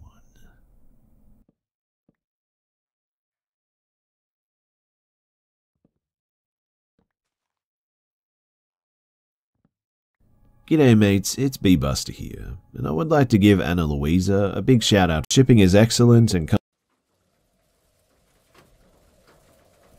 this happened when I was growing up around 2004 or 2005 when I was about 13 years old. It took place in a rural area a good ways outside of the town of Uvalde, Texas. The town itself was really small back then and not much to look at. It's just one of those towns that really isn't on the way to anywhere important. But my father knew someone who owned a deer lease that was about 1,000 acres, I think. It was down outside of that area and was complaining about a ton of hogs that were tearing up their land.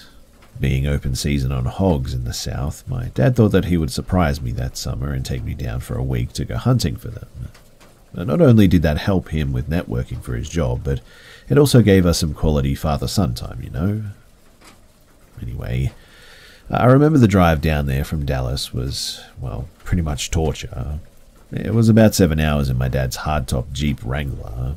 That car was so uncomfy and I just hated it. But all I had to do was either stare out the window or try and beat Super Mario Land 2 on my Game Boy Pocket. Something that I was actually never able to accomplish in my youth. The drive obviously took most of the day, so we got there in the early evening. The owner of my land had told my dad that he hadn't had anyone lease it that year yet, and the cabin and the property might be a little rough and dusty. I didn't really care. At this point in my life, I had been in scouts for a couple of years and spent a lot of my free time in the woods or fishing with friends anyway. So needless to say, I was pretty comfortable roughing it. After unlocking the gate and driving to the cabin on the land, we settled in. The cabin was pretty rough too. Dust and dirt everywhere, flies. I remember it looked like some raccoons had gotten in and they'd maybe done something to the floor. But after cleaning up a bit and getting the sleeping bags out, then setting up the cots that we decided to sleep on, something about that night was just weird. I never was able to get comfortable enough to fall asleep for any restful amount. I couldn't put my finger on why, but I just had this feeling of being watched. Eventually, though, I was finally able to drift off for what I guess was about an hour, maybe. When we woke up, it was early, about 7 in the morning, I think. We decided to scout around the land for tracks and signs of hogs and find a good place to set up a blind. It was the summer and it was horribly hot in the afternoons, so morning was the best time to be out and about. After walking for an hour or so, we came to an area of trees, lightly dense, and luckily found some signs of hogs. Typical torn-up ground where they'd been rooting around, so we followed them into the trees. I was looking for more signs when my dad stopped me with his arm. I remember looking up and seeing someone standing about 50 yards away. Some of their body was blocked by trees, though. This was private land, so they definitely weren't supposed to be there. We also had confirmation from the owner before we got to the lease that nobody was there, not to mention the gate was locked up when we first arrived. But the person was wearing some bright-coloured red jacket. We slowly walked toward them. My dad called out something like, "Hey, we're hunters, this is private land." The person didn't move at all, dead still. We must have been about 30 yards away and could see that he was turned away from us with his hands in his pockets. Weird thing was that the person was in a ski jacket and what looked like to be ski pants. Now, this is Texas in the summer. It was about 98 outside by then. My dad called out again. No reaction. He told me to stay behind him and unsnapped the clip to his pistol holster. That's all we had at the time since we were only scouting the area. The rifles were in the back of the cabin. We approached the person's right side and then my dad told me to stay about 20 yards away. I stayed, crouched down, watched him circle around to the front of the man, all the while talking to him, asking if he was okay. He finally passed around to the front of the man, and my dad stood straight up with a really confused look on his face. I called out and said, "What's wrong?" And he called back saying, "It's a mannequin." I walked over to it while my dad stood there staring, and as I got closer, one thing stood out the most. The clothes that it was wearing were brand new. No dust, sap, bird droppings, or signs of being outside for more than maybe a day at most. But at that moment, I looked at my dad and could see him getting worried. Almost immediately, too, after that, I felt that feeling again, like we were being watched, and I knew my dad felt it too. I was pretty close to tears at this point. I remember feeling suddenly just really scared. My dad whispered, "We're leaving right now." He grabbed my hand and drew his pistol. He scanned the area the whole way back while I was trying to hold back panicked tears. We got back as fast as we could. I was terrified, so it felt like an eternity, but it was probably only about 45 minutes max. But after returning, we packed up and we just left. We drove back home that day and we didn't talk much on the way back. I remember right after we left, my dad called his buddy, the owner of the land, and he was just as confused as we were. He said that he would go and check it out next week when he was in the area. He also said that he had never had any issues with people because his property was high fenced. My dad normally isn't a paranoid person, mind you, but me being young and the lease possibly having someone there that we didn't know about, he decides to be cautious and we just get out of there. After we got back home, we talked a little bit and My dad wasn't able to sleep the night before as well. He had the same feeling, but didn't want to wake me up because he thought that I was sleeping too. Turns out that next week, he got a call from his buddy and he checked the whole property and never found a trace of anyone, no mannequin or anything. This story, it still makes my hair stand on end though. I have no idea what that was, but the paranoid man in me thinks that maybe it was some kind of a trap or something. It's definitely not the weirdest thing that I've ever encountered in the woods, but it's a top 3 for sure. And it's something that I guess will just remain a mystery.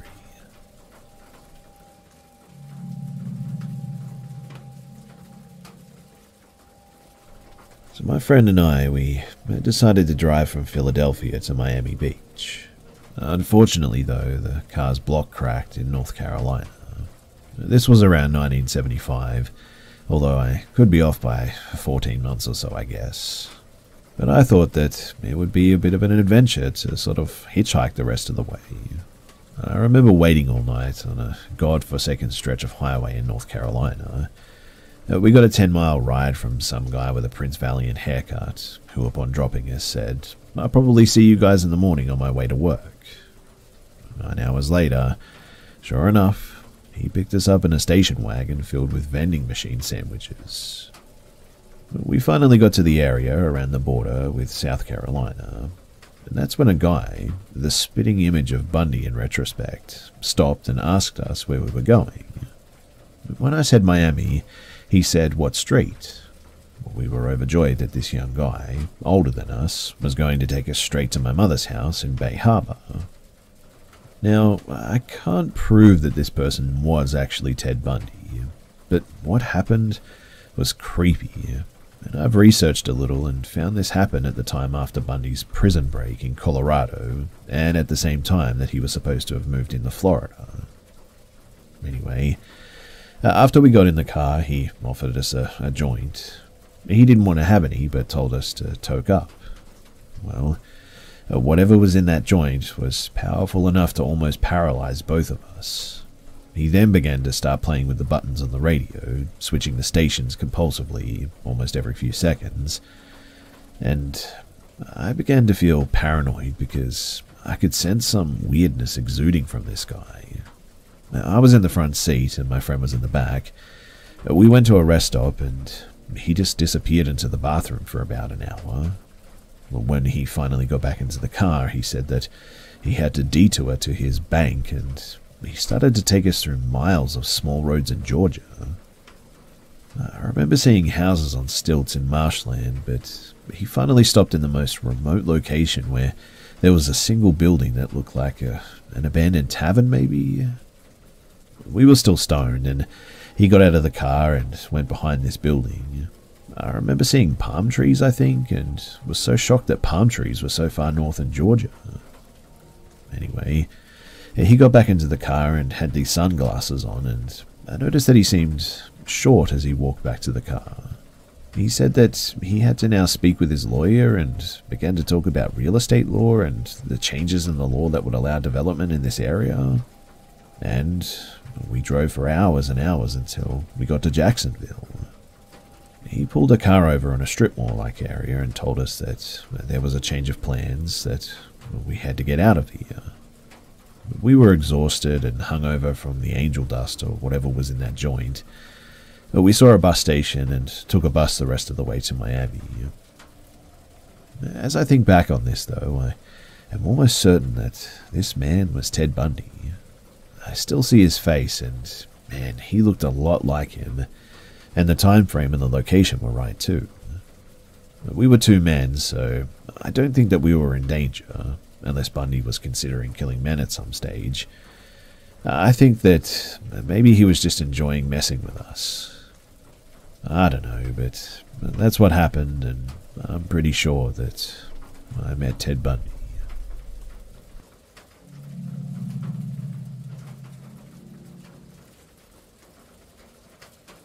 I was camping in the middle of nowhere in Washington near Mount Rainier, like Not an official campground, just way out in the forest where I wouldn't have expected another human for miles. One night, I wake up and hear something, open my tent, and there is a guy sitting by where my fire had been, right outside of my tent. Nothing particularly noteworthy about the guy, just a fairly regular-looking dude just sitting there a couple of feet from my tent. No bag or pack or anything with him, just a guy. He saw me open my tent, his eyes got huge like he had just seen a ghost, and he took off. It shook me up pretty badly, but over the next day I managed to put it out of my mind fairly well after writing it off as just some odd occurrence and a guy that was probably high or something and had somehow managed to set up a camp coincidentally not far from mine. Then, 2 days after that, and 10 or 15 miles away in a totally random direction that nobody could take the same path as on accident, I was sitting by the fire that night and started hearing noises that I got more and more convinced were a person. I called out to them, and out of the darkness, someone was like, "Do you know how to get to Bell's Canyon?" I said, "No, I don't even think that's really a place there." They kept talking from just out of my line of vision. I tried to see them with my flashlight, but they yelled, "Aim that away!" And, kind of spooked and not wanting to piss off a potentially crazy person, I did. After like 15 minutes of me being very freaked out, and them talking and asking completely random questions from the darkness, it sounded like the voice had gotten closer, so I shined my light that way again. And it was the same dude who had been outside my tent 2 nights before. Now, he had to have followed me almost 15 miles over 2 days because there's just no way he could have just accidentally wound up in the same spot as vast as that wilderness is. There's just no possible way. And as soon as my light hit him again, he took off. I started to chase him this time, but didn't want to get lost in the wilderness, in the dark too, so stopped quickly after probably only 100 or 200 feet.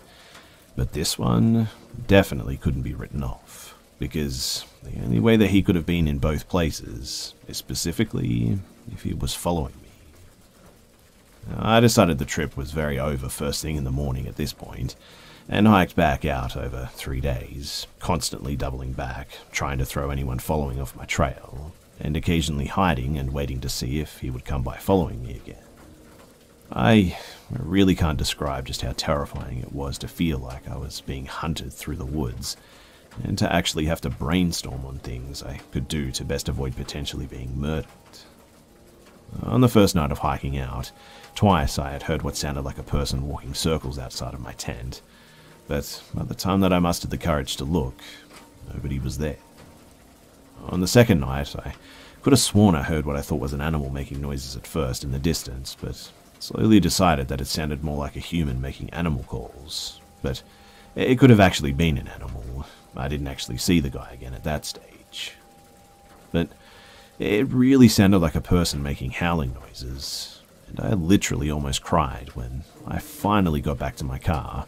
The relief was so strong. To this day, it's probably the most terrifying experience that I've ever had.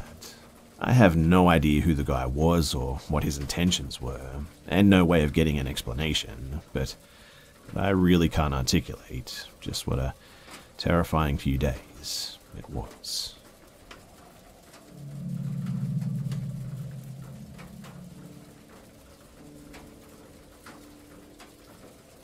So this story is from my past and happened about 32 years ago in East Texas.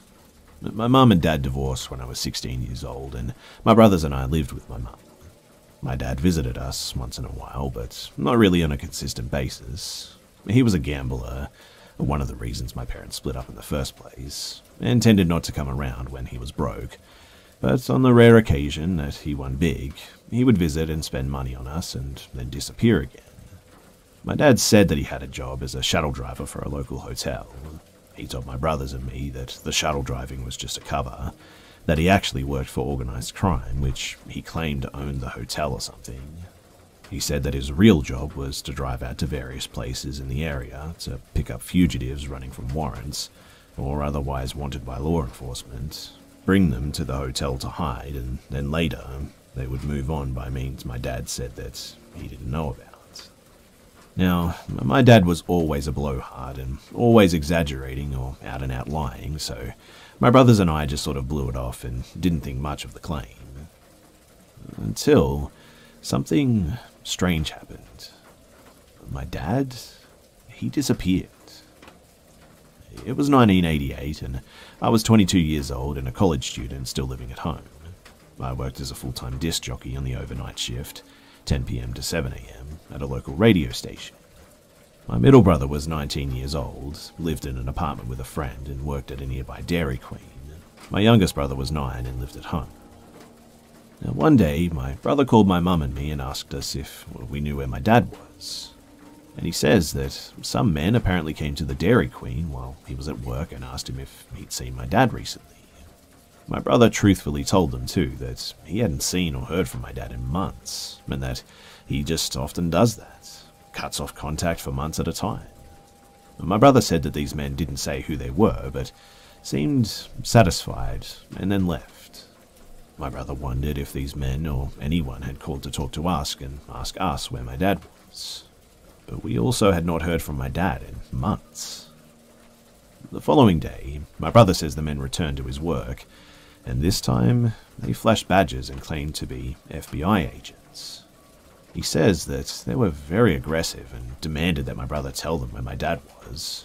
My brother kept insisting, truthfully, that he didn't know where my dad was, that the last that he heard, he worked at a local hotel as a shuttle driver. But the experience definitely upset him, and he called my mum and me again. Upset, my mum called the hotel where my dad worked. The man that she spoke to said that my dad had disappeared weeks ago, and he had no idea where he went. The following day, my brother was at work when his roommate called and said that someone had apparently been in their apartment. The roommate claimed that when he got home from work, he found the sliding glass door open and the place was completely ransacked, but nothing appeared to be missing. My brother, very upset obviously, went to his apartment and found that, in fact, his address book was missing from the breakfast nook, and also a teddy bear that he recently bought for his son, and a photo of his son too were missing from his bedroom. Now, my brother and my mum and I were pretty much beside ourselves with anger and fear and paranoia, so we went to the local FBI office to complain that the FBI had done this, and to tell them, once and for all, my brother does not know where my dad is. Well, as you may have guessed, the FBI claimed no knowledge of the event and claimed that they were not looking for my dad. They also said that none of their agents had contacted my brother. Furthermore, when my mother told them my dad had claimed that he worked for organized crime, the FBI would neither confirm nor deny that the hotel had ties to organized crime, or that there was an investigation going on. My mum called the hotel again and told the manager that men were looking for my dad, that they were terrorizing my brother, and flat out asked the guy if there was any truth to my dad's claim to be working for organized crime. The man laughed and told her, "Lady, there's no such thing as the mafia, okay?" While we were trying to make sense of all of these weird details, we kept wondering why my brother was being harassed, but not my mother or me. And that was when I was reminded of a really weird event that happened to me about 2 or 3 weeks prior. Because I worked overnight, I was often wide awake in the middle of the night on my days off, with nothing to do. One night, I went to the local cable TV company where my friend worked as a computer system operator, just to hang out with him for a few hours and BS a little bit. And at about 3:30 in the morning, I think, he had a big computer job to do, so it was pretty much time for me to go home, so I left. As soon as I pulled out from his company's driveway, though, a car was immediately behind me, sort of tailgating me. I mean, he was on me so quickly it scared the crap out of me, in fact. The car just seemed to appear out of nowhere. He also had his high beams on and was blinding me, and I couldn't make out anything about the car behind me. I couldn't see inside to see how many people were in the car, or what they looked like, or pretty much anything. I couldn't even see what kind of car it was, in fact. So I changed lanes to let the tailgater pass, but he changed lanes with me. I moved again, and he moved again. he was tailgating me and blinding me, and now seemed to be following me too. I stopped at the intersection, and I got in the left turning lane with my signal on, and he got behind me again. Since there was no other traffic at all anywhere around, when the light changed, I zoomed across the intersection, streaked across all the lanes of the traffic into the far right lane, and went through the intersection, trying to lose him. And he followed me. Now, though, it was absolutely clear that he was for sure following me. I cut into the nearby neighborhood and tried to lose him, but he kept following me anyway. I finally managed to zoom back out to the intersection, and I crossed over and went to the 7-Eleven at the corner, and jumped out and ran inside and yelled at the clerk that somebody was following me. As I did, I saw the car that was following me cut through the parking lot of the 7-Eleven, and for the first time I finally got a good look at the car. It was a late model tan-coloured four-door, and there were two white guys in it. The clerk just blew me off and said that I was exaggerating, that it was probably just kids messing with me, and to let it go. I left, but I was very spooked by it, and didn't want to go straight home for that reason. I was afraid that they might follow me, and I didn't want them to know where I lived, so I just went back to my workplace. I knew that the disc jockey on the air that night would be my friend Paula, so I decided to go and visit her on the air for a little while and hang out and calm down. I told her what happened and hung out for about 2 hours. She also felt like it was probably just some punks being jerks or something, and that honestly calmed me down a bit. But when I got home, now over 2 hours since the car harassed me, that same car was now at my house. As I was coming down the street to my apartment and about to turn right, I saw the damn car pull out of my apartment, and as it passed me, these guys flashed their high beams on and off at me again. It definitely was them too. I panicked and I called Paula at the radio station and told her what happened. She was freaked too. She was like, "Oh my goodness, why would they wait for you at your home? Who is this? Call the police, quickly." I was freaked out as to how they could possibly know where I lived in the first place, why they would wait for 2 hours for me, and then, when they finally saw me, flash their lights at me and just leave. I mean, why would people do that? But now, remembering that event and putting it together with my brother's FBI visit and apartment break-in, it seemed obvious that all of this was tied together.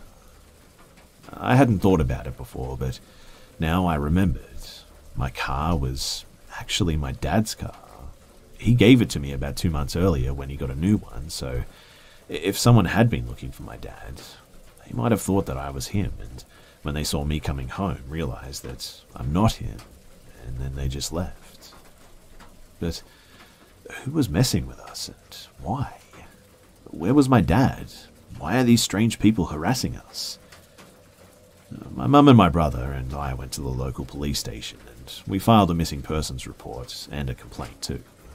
We spoke to a very nice detective, and about 5 days later, we got a call from that detective, because he had apparently solved the whole strange case. It turns out that my dad disappeared because he apparently owed his employers more than $50,000 in gambling debts. The detective confirmed that my dad did work for some unsavory characters, as he put it, but said that they weren't organized crime per se. He had no idea if my dad was shuttling fugitives or not, but he said that my dad was hiding out in Nevada somewhere and that he had spoken to him and he was alive and well, but in hiding.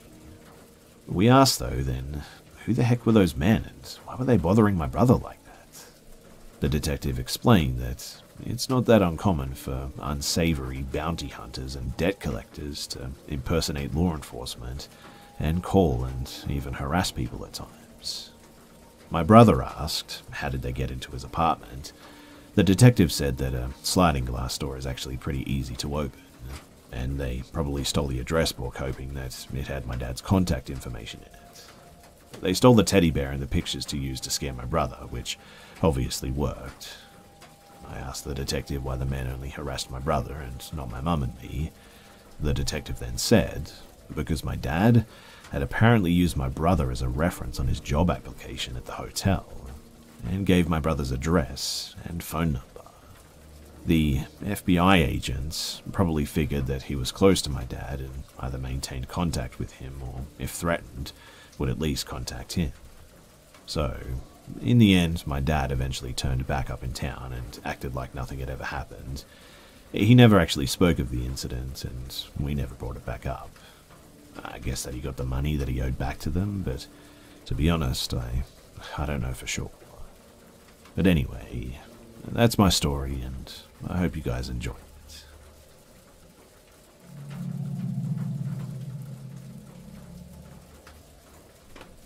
This happened on New Year's Eve day of 2019 to 2020.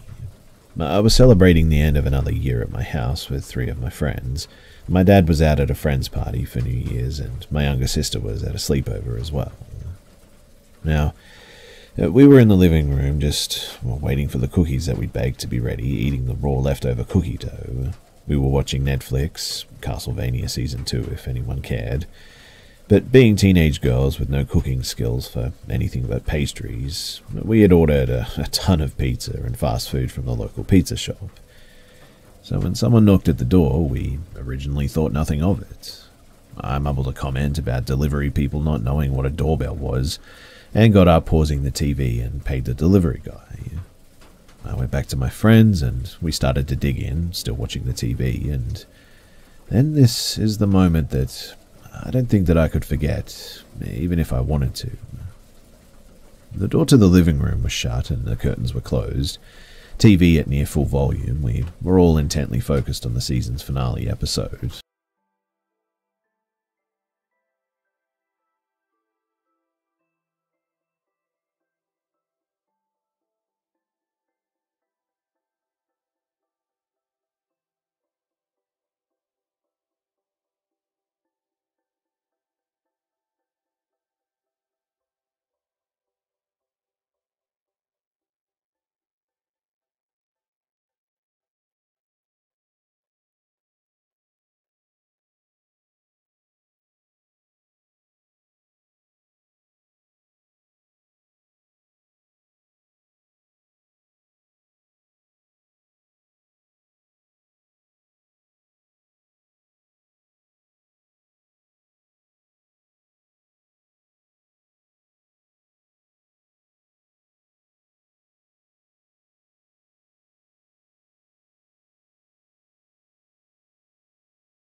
either throwing comments out at the TV or just sounds of surprise.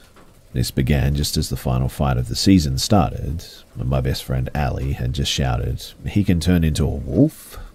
At the same time that an aggressive bang came to the door, but we didn't fully register it because of Ali shouting and the loud soundtrack. I paused the TV, waiting a minute, when another bang came to the door. I got up curious who it could be. I mean, no one should have been coming to the door at this point.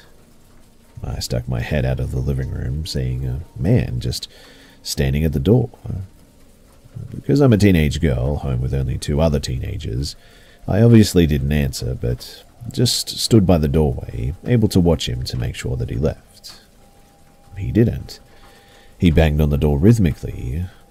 My friends and me are different people. I'm very paranoid and organized, whereas they are more relaxed, and they told me to sit back down and that he would leave. But then the door handle shook aggressively. "Call the police," I said quickly. My phone was upstairs in my room charging, so Ali called 999. She was speaking with the operator when just everything seemed to slow down.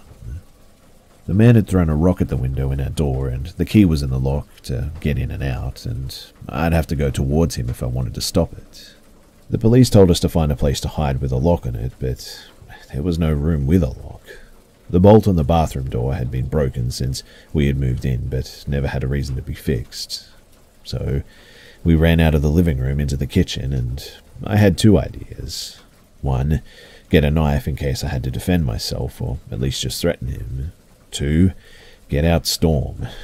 Storm was my dad's dog, and he was a security and ex-police dog, so I grabbed his lead, got him out of his dog cage, and clipped on the lead, grabbing a kitchen knife.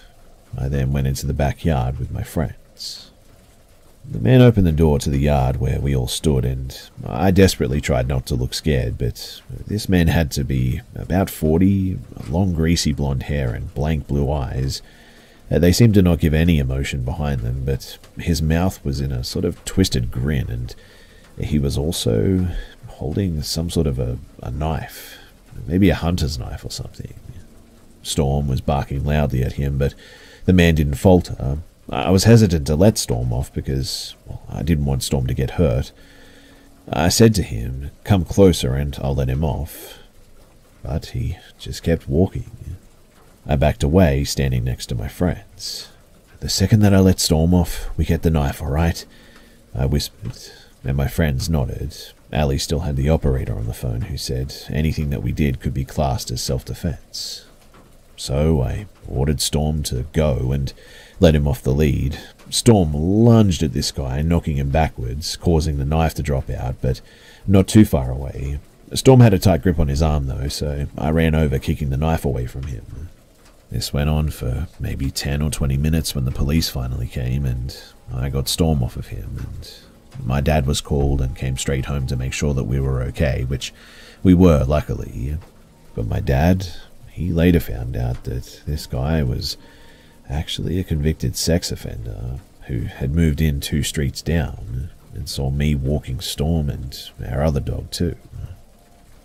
All I can say is, man, am I so grateful that we have Storm and that my dad taught me how to deal with difficult and dangerous situations, because I don't know what would have happened if we had just sat there watching TV.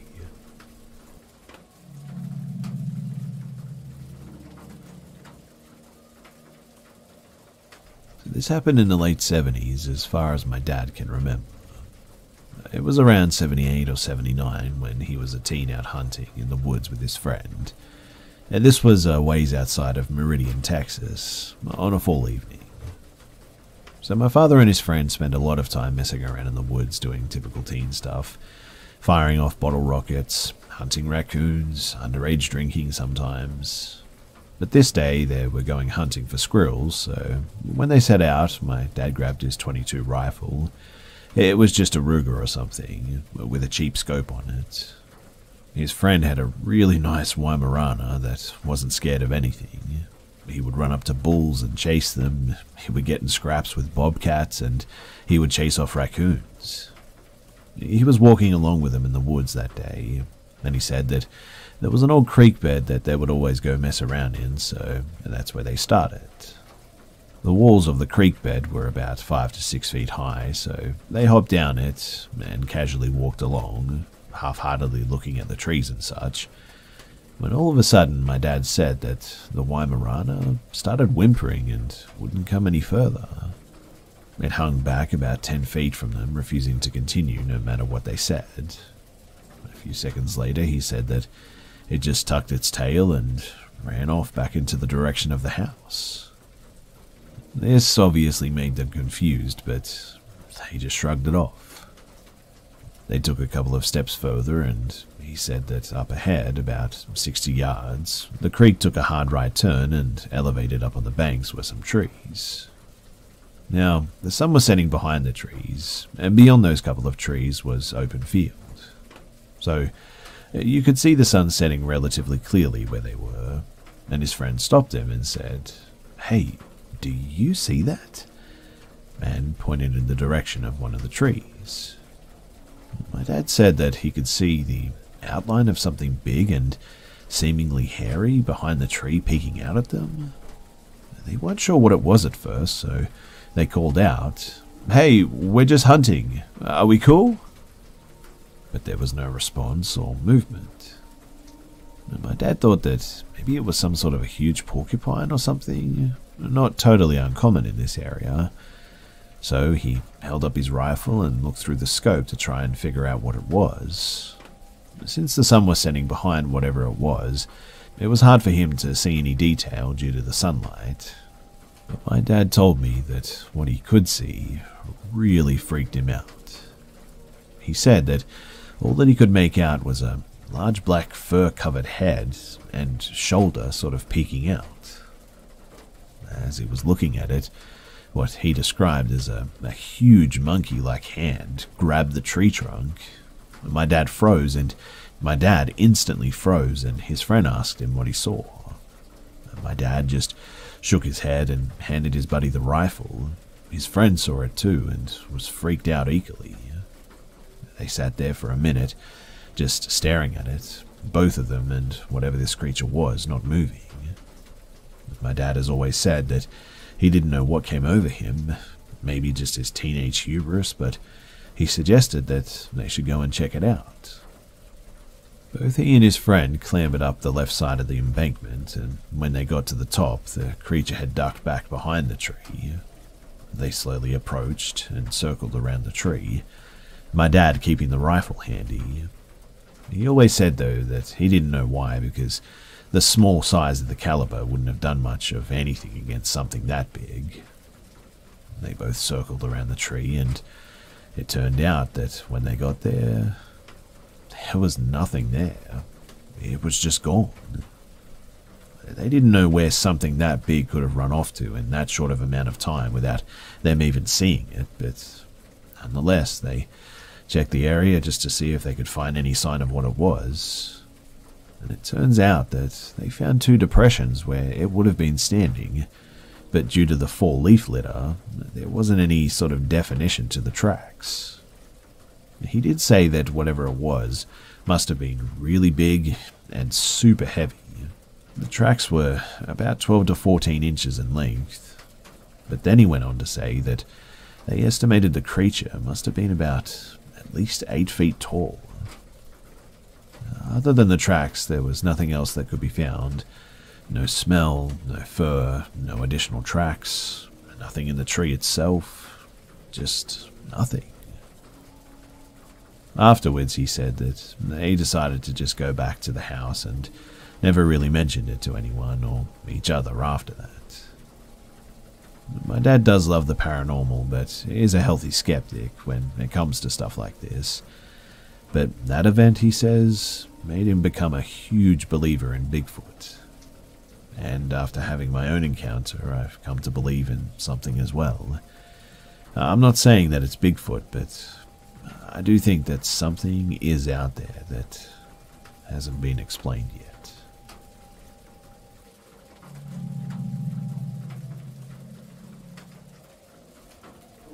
Growing up in the 90s, my mum was always very protective towards my sister and me.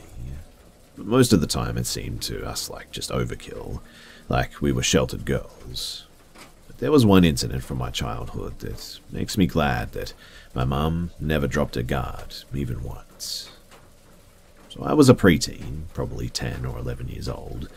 My mum and I had finished doing some shopping at Sam's Club, and we'd stopped at a Wendy's for an early dinner. To my eyes, nothing unusual had happened. We stood in line and ordered, we ate, and then we left. We were walking in the parking lot and almost had made it back to the minivan when my mum said, sort of loudly, that she should probably go to the bathroom before driving home. I remember thinking that was a bit weird because, well, we weren't that far away. I was just old enough too that sometimes if my mum had to run into a store briefly, like less than 5 minutes, she would give me the keys and let me sit in the locked van and just read. The back windows were tinted, so it was hard to see if someone was inside, and she would always rush through her business and come jogging back to the van to minimize the time that she had left me alone. So I just asked her if I could have the keys, and she said no. She thought that I ought to try to use the bathroom too. I remember telling her that I didn't have to go, and through gritted teeth, she told me to try anyway. On our way back into the restaurant, we passed a middle-aged man. He was a bit dirty-looking, as if he'd spent all day welding or working on cars, perhaps. He was of an average height and thin and had longish grey hair. Nothing about him was remarkable to me, and he only made brief eye contact with us as we turned around. He was heading to a pickup truck parked in the front of the lot, while we were parked more towards the left side of the building.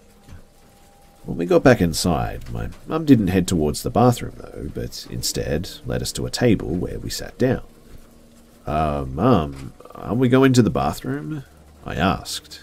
No, my mum said. We're waiting here until that man leaves, that one over there. She was talking about the man that had walked behind us, heading to the red pickup truck. Aside from the grime, he didn't seem too weird to me, so I thought that my mum was making a snap judgment. Why? I asked. I kept catching him staring at us in line, she explained. He would look at you and look away and look back, and then he left right after we did. It just didn't feel right, okay? And I'd rather be safe than sorry. I told her that I didn't see anything and asked if I could get a Frosty while we waited.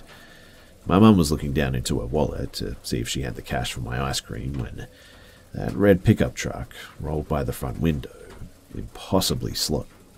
The man in the driver's seat was turned so his shoulders were almost square with the restaurant as he passed, looking in.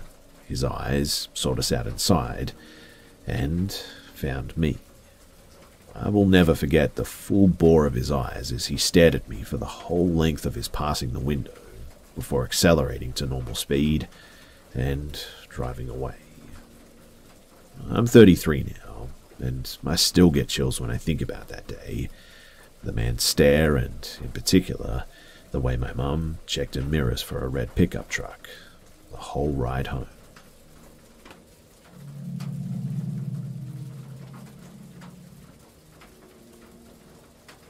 When I was a kid, probably 8 or 10 years old, I used to see shadow people in the night.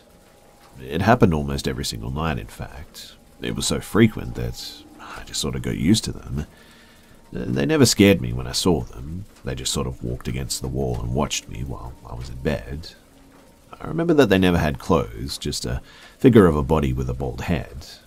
They used to open my door at night, and I'm pretty sure that one even whispered my name into my ear one night before bed while I was brushing my teeth. I was in the washroom with my cousin and sister brushing our teeth before bed. They finished before me, and I was alone upstairs. I could feel something behind me too, but didn't acknowledge it until I heard a really faint whisper of someone saying my name right into my ear. All I remember is freaking out and running downstairs screaming that someone just said my name. There was also this one time when I was playing hide and seek with 3 of my siblings, and after finding 2 of them, we were looking for my sister, and toys started getting flung out of her room. Being kids, we just sort of laughed it off, went running into the room looking for her, but there wasn't anyone in there, and we ended up finding her hiding in the basement. I also remember that I used to suffer from 2 different night terrors when we lived in that house. One of them I still can't explain to this day. I can only draw a picture, but it's hard for me to do because of how traumatizing it was. But the other was a dream of me walking down my basement and finding a little girl curled up in a ball in a box, crying. The strange thing about that second dream is that my younger brother had the exact same dream the whole time that we were there. I'm 23 now and he's 17, and we both agree that there was some messed up stuff going on in that house, for sure.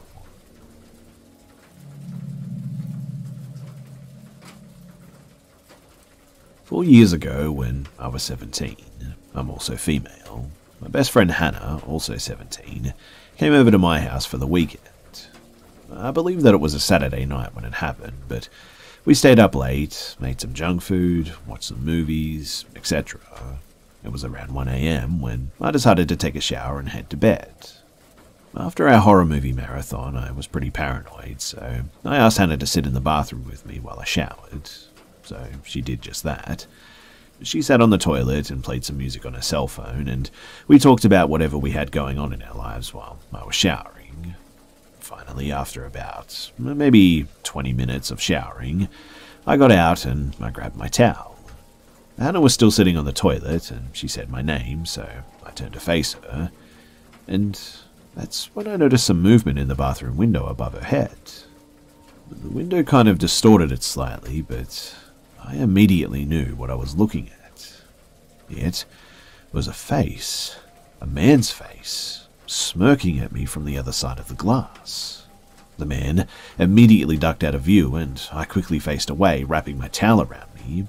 I whispered to Hannah that there was a man looking in the window, and she laughed, thinking that I was messing with her. So she bravely stands up and, to her horror, becomes face to face with this creep, staring and smirking at us. We run out of the bathroom and wake my parents, but the creepy dude is already gone by the time that my dad gets outside, and he better be glad for that. The next day, my parents investigate outside the window, and sure enough, there was a cinder block underneath it that the man had been standing on, indicating that this probably wasn't the first time that he's peeped on me. And stuffed between the block and the wall was a bag of lotion. The window cling was pretty much useless too, as you could see everything inside the bathroom clearly from the outside, but we didn't know that at the time. And to this day too, I still can't shower without having the bathroom windows covered up.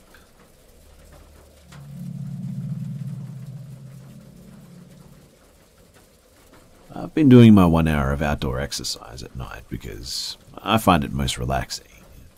My neighborhood is really quiet, and I'm actually pretty lucky to live in a nice area, which I've always considered super safe. I used to walk at night, even before lockdown, because I live right next to a canal, so there's lots of nice paths that are super pretty at night when everything is all lit up by the moon. But anyway, I was walking last night, and I decided to go to the shop first because I was hungry, and then detour back to my usual route along the canal. When I was walking, I heard 2 guys speaking super loudly in German. I live in England, so it was a bit unusual, but not anything that I thought twice about. They looked around 30, pretty tall, and they had caps on, which I remember because they had matching designs, which I thought was pretty funny.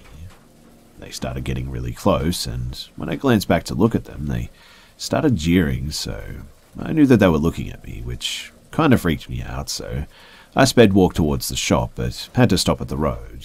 I wasn't planning on getting hit by a car. They caught up to me though, but didn't stop for the lights to change, so walked across and went into the store that I was headed for. So I shrugged off my hunger and decided to just go for the canal for my walk. I stopped thinking about the men soon after though, just chalking it up to me being a generally anxious person. I don't particularly like walking past strangers at night, and I'm self-conscious enough as it is without them talking to or about me. But anyway, I complete my walk and I'm headed back home. For the story to make sense too, I sort of need to describe where I was stood. So on my right is the water itself. I'm stood on the path, and to my left there's a big drop that goes straight onto the main road. Next to that road there's a row of houses, and there's a railway bridge in front of me too. I have my earphones in and my music is pretty loud, but I think that I hear someone shouting, so I take one earphone out and I listen, but it's pretty silent, apart from passing cars on the road below me. But that's when I see two men heading towards the bridge, and I immediately recognize them as the two guys who had jeered at me before from their caps. I stop walking as my anxiety floods back and consider phoning somebody because I irrationally think that if I'm on the phone when they walk past me that they won't bother me. But despite the fact that I've been stood frozen for ages, nobody comes out from under the bridge. I wait, staring at the bridge for a while in complete confusion because there's no way they could have just vanished like that. I can see through to the other side of the bridge, so I knew that they didn't turn around and walk away or anything, but they certainly hadn't walked through because no one had passed me. After a few moments, I start to think that maybe I just hallucinated them or something. I have no history of hallucinations though, but I couldn't explain it any other way. So I start slowly walking towards the mouth of the bridge, and just as I'm about to step in, I see it. The shadow of one of the men cast across the wall. My blood literally ran cold as I realized what was going on. They were waiting for me at the other side of the bridge, but they must have been hiding behind something so I wouldn't see them. My mind went to a million different places, panicking about what they would do if I walked under that bridge. I was convinced that they would just follow me. If I stayed where I was and phoned for help, I was certain that they would come out and see what was going on and I'd be trapped. So I did the only thing that I could think to do. I quietly ran to the fence that separated the canal path from the drop to the main road and climbed it. It was about thigh height, and on the other side there was a small space where the wall and the drop itself was. I waited for a couple of moments as the cars passed, but thankfully I live in a quiet area, so the road was soon empty. I managed to navigate myself so that I could lower myself off of the drop without A, making much noise, or B, hurting myself too much. The moment that my feet hit the road, I raced to the side where the houses were, and sped walk down that path as fast as I could without making noise, only glancing back when I was nearing the end of the road. The men were still there next to the bridge. I could see that they were looking through the bridge to see where I'd gotten to, and quite honestly, I felt sick and terrified, but eventually I made it home safely. I don't know what they wanted. I don't know why they were there, and I don't know who they were or if they'll be there again tonight, but what I do know is that I'm not going to be walking at night for a very long time.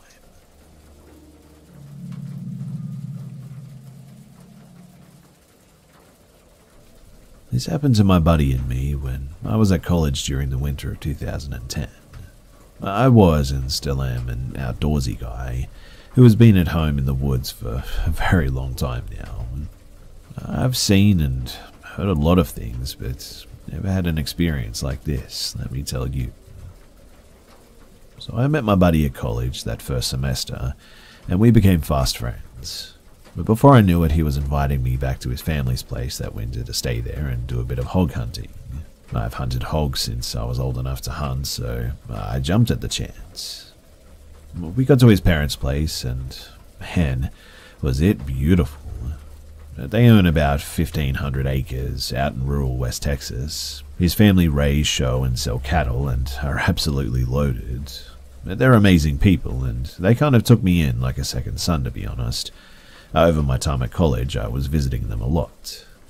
But since this family is avid hunters and the land that they live on is mainly for cattle, they own another 1,000 acres that they lease to hunters and also use themselves to hunt on. So, after a day or two at the primary ranch, we set out to the hunting lease. It was just my buddy and myself. No hunters had leased it that winter yet. We set our stuff up at the little hunting cabin that they had, and we set our alarms to wake us up at 6 in the morning. We got some rest, and we woke up ready to get out to the stand. Us being wild college kids, we brought the whiskey and the coke and our rifles. Spare me the lectures. We were stupid college kids, I know. We got to the stand, though, after a short hike through the cold and hopped up onto the stand. It was one of those big green metal stands that's elevated about 15 to 20 feet in the air. The area that it was set up facing was perfect, but to the left about 100 yards was mostly cliché rock clearing with trees lining it and dead cactus. In front of us was a wider clearing with sparse trees and various weeds and grass, and to the right was a decently dense patch of trees. Behind us was a dense patch of trees and a high fence about 30 yards back. We couldn't really see behind us though, because the blind that he had was only 180 degrees view. Just a back wall and a door with a window that was boarded up because the glass or whatever it had was broken. And anyway, we just set up the chairs, started drinking, and the waiting began. We had a beautiful view of the area, and the sunrise coming from the east of where we were was just gorgeous. We didn't see anything for the first hour or so, I think, so we just kept drinking and chatting.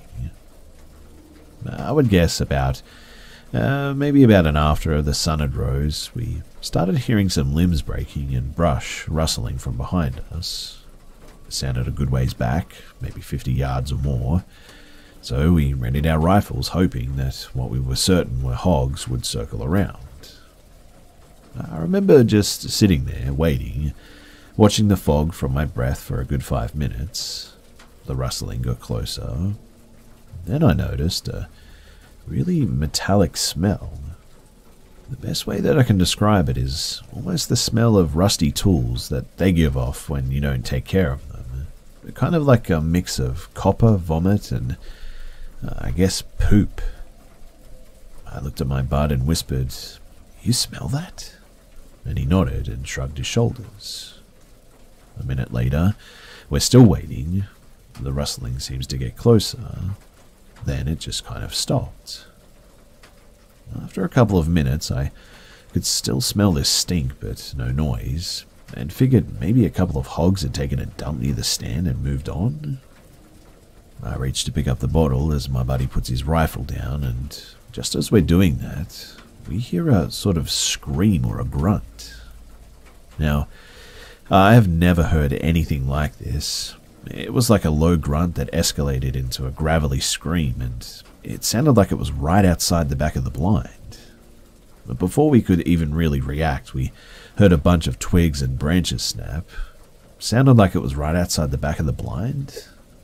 And not even a couple of seconds after, we feel the entire blind shake about 3 times, as if a car had run into it or something. I dropped the bottle of whiskey and just looked at my friend, and he looked just as freaked as I felt.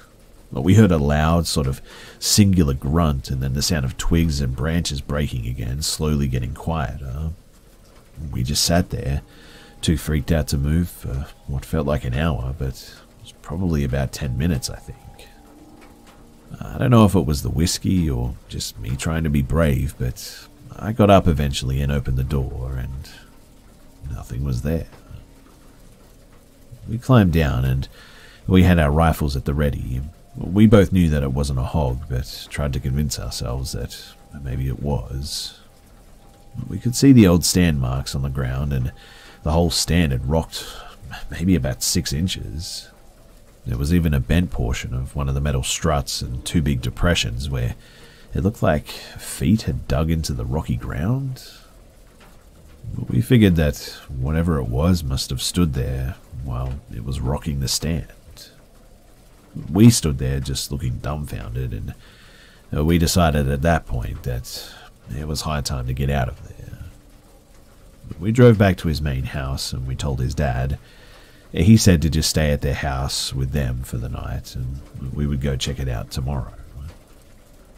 When we got there the day after, we saw the same things that were there the day prior, and his dad was super confused.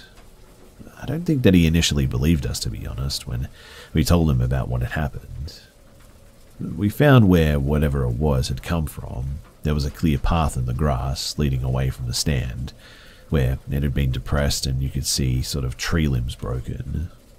But the highest one that was broken off was about 7 feet off the ground, I would say. We walked back 30 yards to the high fence that was there, and sure enough, about a 4-foot wide section had been mangled and bent down. His dad was really ticked off, obviously, but he was also really confused. He told us that he had never had this happen before, and he reckons that it was just a giant hog, but I never thought so. Now, I don't want to say that it was Bigfoot, but I've never had an explanation as to what could have caused that. Over the years, I've grown to believe in Bigfoot more and more. My dad had an encounter with what he claims could have been Bigfoot as well, so I don't know. Maybe it runs in the family? In any case, anything that can mangle a fence like that and move a blind like 6 inches within the ground like that, it had to have been a heck of a strong creature.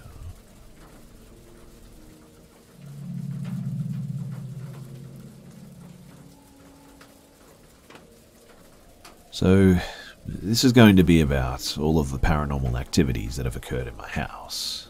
I just really need somewhere to share all of this because I'm just going to go insane otherwise. So I'm 16 years old and I'm turning 17 in about 2 weeks. My family, me, my mum and my sister, used to live in a different house before our current one. My dad died about 7 years ago and it was just us for about a year. Around sometime in 2014 though, my mum met a man, his name was N, and he became my stepdad about a year later. He has 4 kids from his previous marriage. They're W, A, J, and E. Our previous house was getting too cramped, so we all decided to build a new house that could fit all of us. The house got finished right before New Year's going into 2017. The land that we built it on used to be a farm and is basically in the middle of nowhere. Back in 2017, we only had around 2 or 3 neighbors, but now we have like 20 plus. Now, this house has always just given me a bad vibe, but the paranormal activity didn't start until around the end of May last year. I had seen a lot of videos on YouTube, specifically Sam and Colby, of people doing seances with spirits, and needless to say, I was very intrigued. I wanted to try it myself. I didn't have a Ouija board, but I did have some candles, so at around midnight on my birthday, I went down to my basement, which is pitch dark, and I lit some candles. I arranged them in a pentagram style, and I started to talk. I was asking all of the cliché questions, like, is anyone there, and are there any spirits that would like to contact me? After about 10 minutes of silence, I started to get discouraged, and I just gave up. I went to go and blow out the first candle, but was interrupted by a scooter being dropped on the floor. The floors in my basement are stained concrete floors, so this made a really loud noise. I was instantly paralyzed in fear. I couldn't move for about a minute. After a while, I chalked it up to being a coincidence, blew out the first candle, and as soon as I blew it out, the same scooter picked itself up again and fell down again. At this point, my adrenaline kicked in and I booked it for the light switch. As soon as I turned on the lights, a wave of relief washed over me. I picked up the scooter and carried it to the garage, then went to blow out the rest of the candles, but when I got back to the candles, all of them were already blown out. Quite honestly too, I think this probably scared me the most because I know that I didn't blow those out, and I remember them being lit right before I turned on the light, which means that the wind from me getting up and running definitely didn't blow them out, and the AC wasn't on at all as well, and it still bothers me to this day. I told my friends the next day. None of them believed me, except for one, my friend Y. He dabbles in stuff like this too. He does tarot cards and does all sorts of paranormal stuff. He said too that the next time that he was at my house that he would do a ritual to find out what was in my house. And the next time something happened was on November the 2nd in 2019. This was the day a bunch of my buddies came over for a guys' night. Since my house was supposedly haunted, my friend, L, brought a Ouija board too. Unfortunately, I couldn't make it to the guys' night to do the ritual, but that morning when I was cleaning up in the basement, which is where the party was going to be, I heard a commotion from upstairs. I was home alone though, but I didn't think too much of it, since my cats like to chase each other a lot, and I hadn't had any paranormal activity for a long time at this point. But when I got back upstairs, I noticed that one of my blankets from my room was now in the hallway. This actually scared me a bit, and as I approached my room with a kitchen knife, I noticed a sudden drop in temperature. The thermostat said it was 68 degrees Fahrenheit, but it honestly felt like it was about 30. I thought that somebody had broken in my window and I just left it open or something, but I was dead wrong. I turned the corner to find my door closed, which was odd since I never shut my door unless I'm sleeping. I opened my door though, and it looks like just a bomb has gone off in it. Almost everything in the room is overturned, and it looked as if somebody had broken in. My lamp was on the ground, my pillows and blankets were scattered randomly, my computer monitors were laying down on my desk. Thankfully, my bookshelf was tied to my wall, which most likely saved my TV in the end. I wasn't nearly as scared though until I noticed that my window was completely untouched and remained locked too. Then I noticed that none of my stuff was actually stolen, and there was a rotten stench that had not been there before. I searched the entire house for an intruder, but came up with nothing in the end. There was no way that someone could have broken into my house, because they just wouldn't have had enough time to get out without me finding them. The time between when I heard the noise and when I walked upstairs was only a mere 90 seconds. Nothing in the house had been stolen, and only my room had been wrecked. The smell soon disappeared before my parents got home, and they didn't believe me when I told them. But my friends believed me because I showed them a picture I took with my phone. Later that night, after hours of playing around, we decided to play the Ouija board in the end too. I can't remember what time it was exactly, but I'm pretty sure it was around 3 in the morning. All of us, except for 2 of us, gathered around the Ouija board. Since there were so many of us as well, only around 4 of us could play at a time, and the rest had to just watch. While we were playing, a tennis ball got tossed at us in the direction of the 2 friends that weren't playing. We asked them to stop, but we were chilled by their answers. One of them was actually asleep and got woken up when we asked him to stop, and the other was scrolling on his phone and literally had no idea what we were talking about. We eventually got into a conversation, though, with an active spirit that called himself QT. He said that he died in 2013 and knew one of us there. Everybody was confused, though, since nobody there knew anyone who had died in 2013. Well, except for me. My dad died in 2013. I remember that I read somewhere on the internet that after somebody dies, their spirit can become confused and can have sort of semi-amnesia. We started asking him more personal questions, but he kept on focusing on me. He said that he was my dad. This made me stop playing immediately, so we said goodbye to the board and we put it up. That basically just sort of killed the mood for the rest of the night too. We all decided to go to sleep though, since one of our friends was sick and nobody felt like doing anything else. Everybody else fell asleep with ease, but that night I just couldn't sleep. I couldn't stop thinking about that spirit and if it actually was my dad trying to contact me. I realized that it was probably just a spirit that was feeding off my emotions.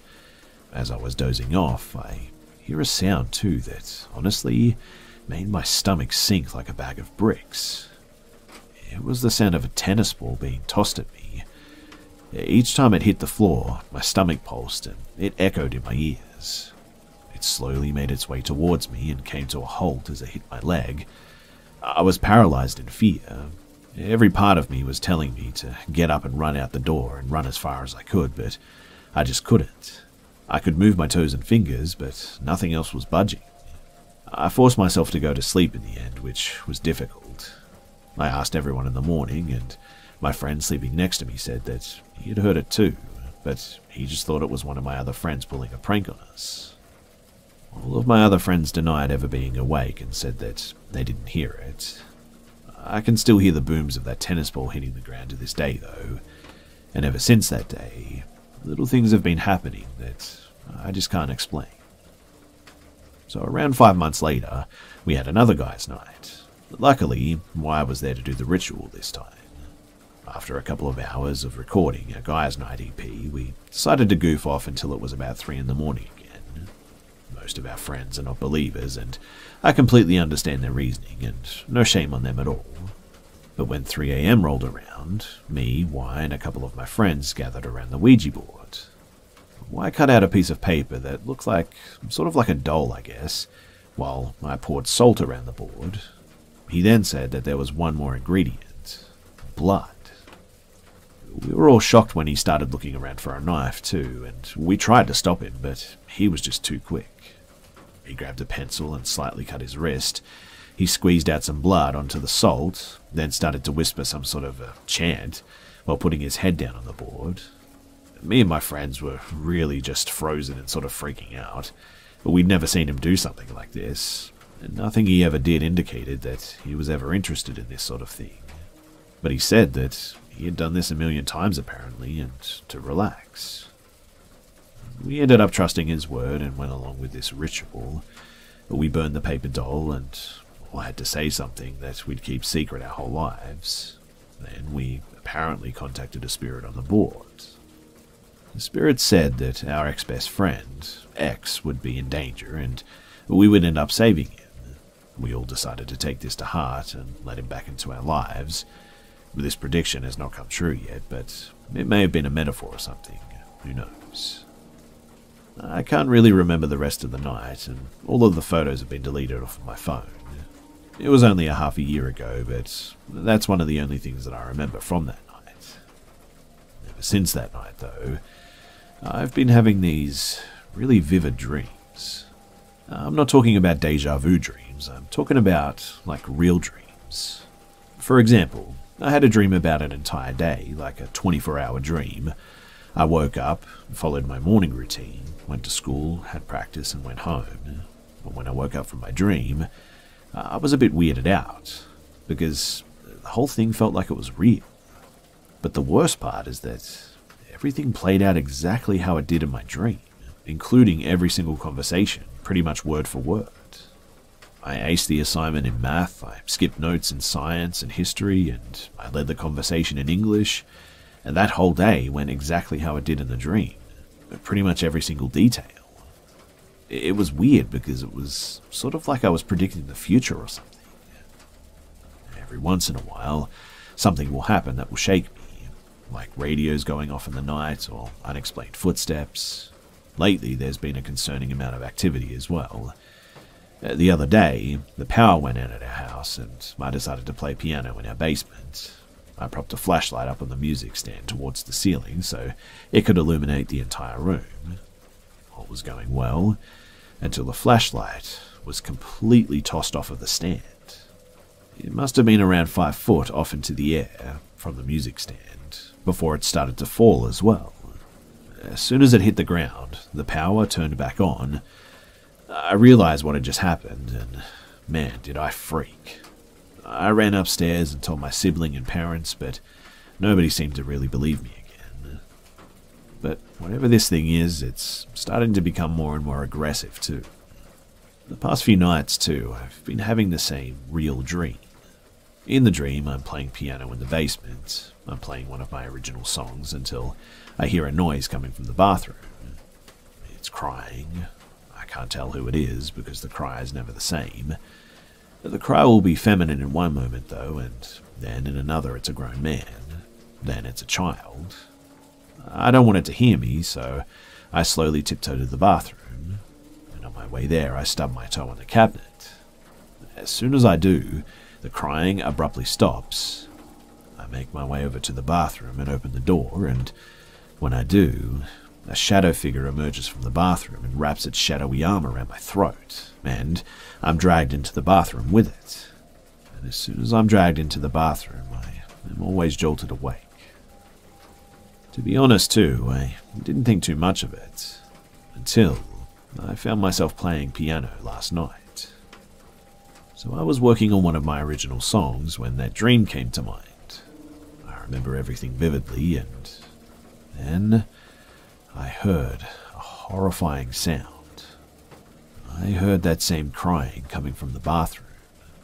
Adrenaline rushed through my body and my stomach sank as I came to the realization that I was reliving my dream again. I got up and I grabbed the guitar that was right next to the piano. I knew it couldn't be my siblings because I could hear all of them walking upstairs. I made sure not to stub my toe like I did in my dream, and I stopped in front of the door. It took all the strength in my body to wrap my hand around that handle. The crying continued to wail out through the basement until I turned that knob. It almost seemed as if the door handle was a switch or something too, because the moment that I turned the handle, the crying stopped. I gathered all of the courage left in my body and I swung open that door. I clutched onto the guitar and prepared to swing at the figure when I realized that there was nothing in that bathroom. I quickly turned on the lights and I searched the bathroom, but it was empty. A wave of relief hit me once again, and I just slumped over against the wall. I didn't have any energy left in my body, and I was sweating like I just run a 5K marathon. I just sat there in that bathroom for about 10 minutes, and then I got up and left. I came upstairs and found my siblings watching a movie that they had just started. So I sat with them and I watched the movies because I just didn't want to be alone. I stayed with them until the movie was done, and at that point, I gathered enough courage to be on my own. I said goodnight and eventually I went to bed. It was only 12 or 12:30, but to be honest, I didn't care. I was exhausted, and the entity or entities in this house are definitely becoming more active. My sister seems to think that this whole thing is in my mind playing tricks on me, but I don't know. I think that I know the truth. I don't know how my house is haunted since we built it ourselves, but it is. Maybe the land is cursed or something, or maybe it's the Ouija boards, but I don't really want to find out anymore. I'm about to be a senior in high school, and after I graduate, I'm going to try and get out of here as fast as I can. When all of this started, I was excited to have ghosts and spirits in my house. I mean, I was really curious and I wanted to know more and see more. But now, I just dread this house. It doesn't help too that I'm forced to be in this house at all times due to the quarantine at the moment. I just want away from this whole ordeal.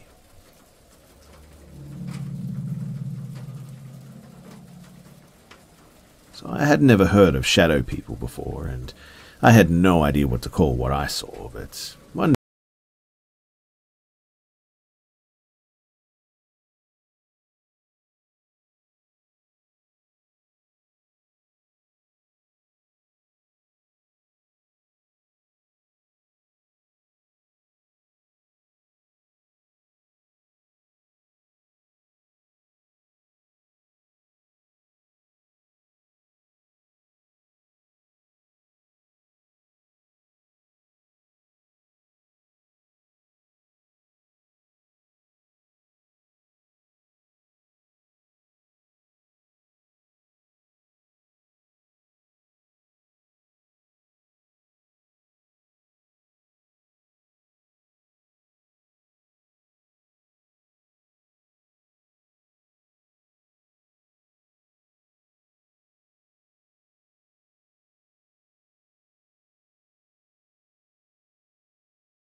הילו. בונג'ו!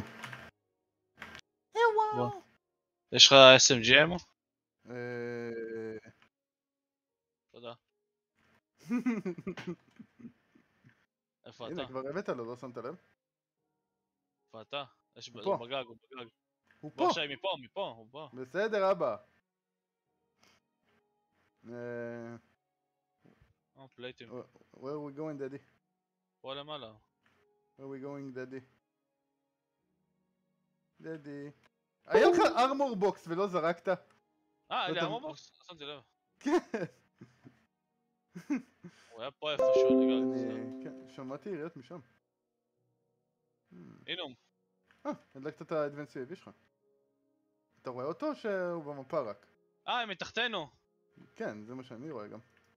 חושב פתאום. תכף נראה אותם רגע, אני מסתכל כזה. הנה הוא יצא, הוא צנח. רגע, לא, יש הנה הוא, בצד מולי. שמאל. הנה הוא מולי.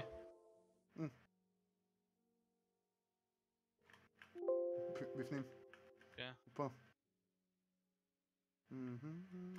יאללה, בוא. דאון. נייס, הטימית שלו בצד ימין אמור ימין, להיות. ימין. למעלה. פגוע. זה ראש? מה זה? אוקיי, הוא עדיין חי שם.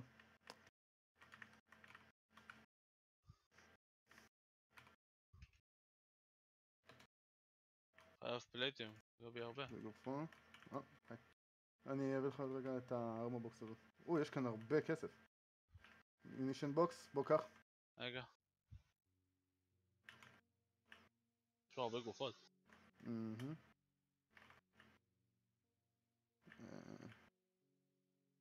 איפה הטימית שלו? הרגת אותו? לא, ברח. איזה פוסי. חייב נשק לרחוק. היה שם משהו, לא?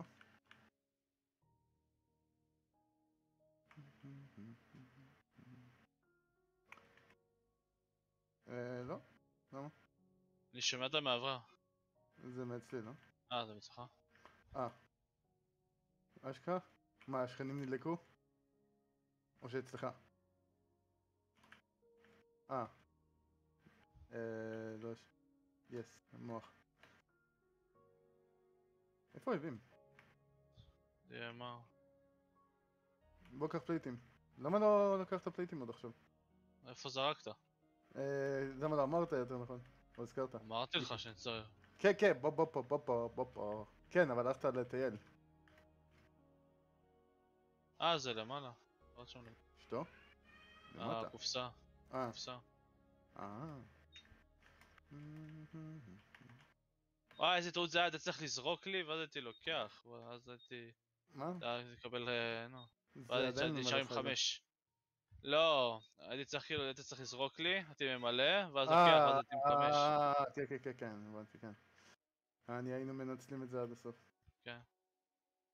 יכולים למעלה. למעלה מבחוץ, מה? זה מסומן לנו שזה למעלה, לאן אתה הולך אז? מבחוץ, בוא. הייתי בחוץ, איפה? בוא, אצלי. איך שעלינו מקודם, אחי. יש פה גרפל. כן, יש רפל גם.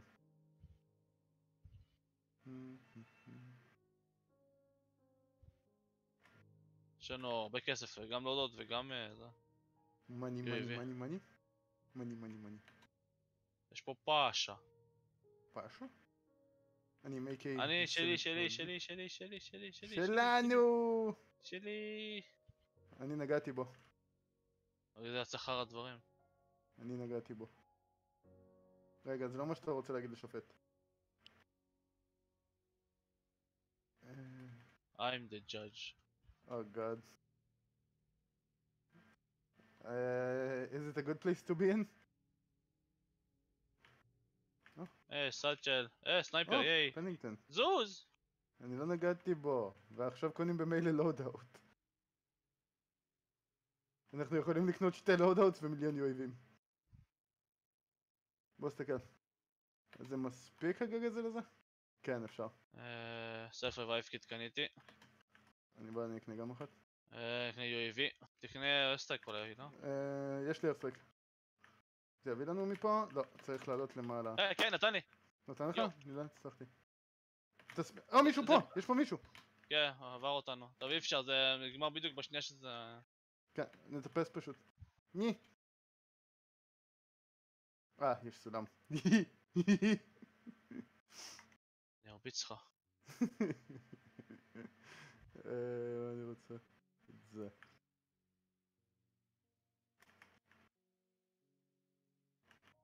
היה לך אייסיקל?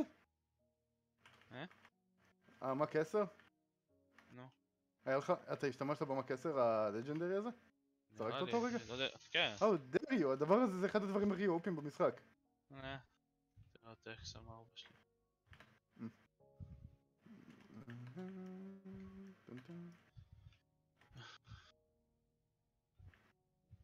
רכב? פה ברחוב. כן, אני רואה. ברח, לא? קוסום, הוא ברח בול עכשיו. הוא בא, הוא בא! פה, חוזר. הוא מתחת לאדמה. כן, עוד לפני שיש פה זה. אני ראיתי מאיפה הוא נכנס, אני הולך לשם, אני חייב לראות. זה המנהרה שתמיד יש, אחי, זה לא חדש. זה לא משהו שקיים, אין סיכוי. איפה הוא? איך הוא יוצא מהאוטו, מישהו זהו? הרע. מאיפה? לא יודע, שמעתי כדור. אחי, הוא לא נכנס לי פה, היה עם רכב, לאן אתה רץ? כן, הוא נכנס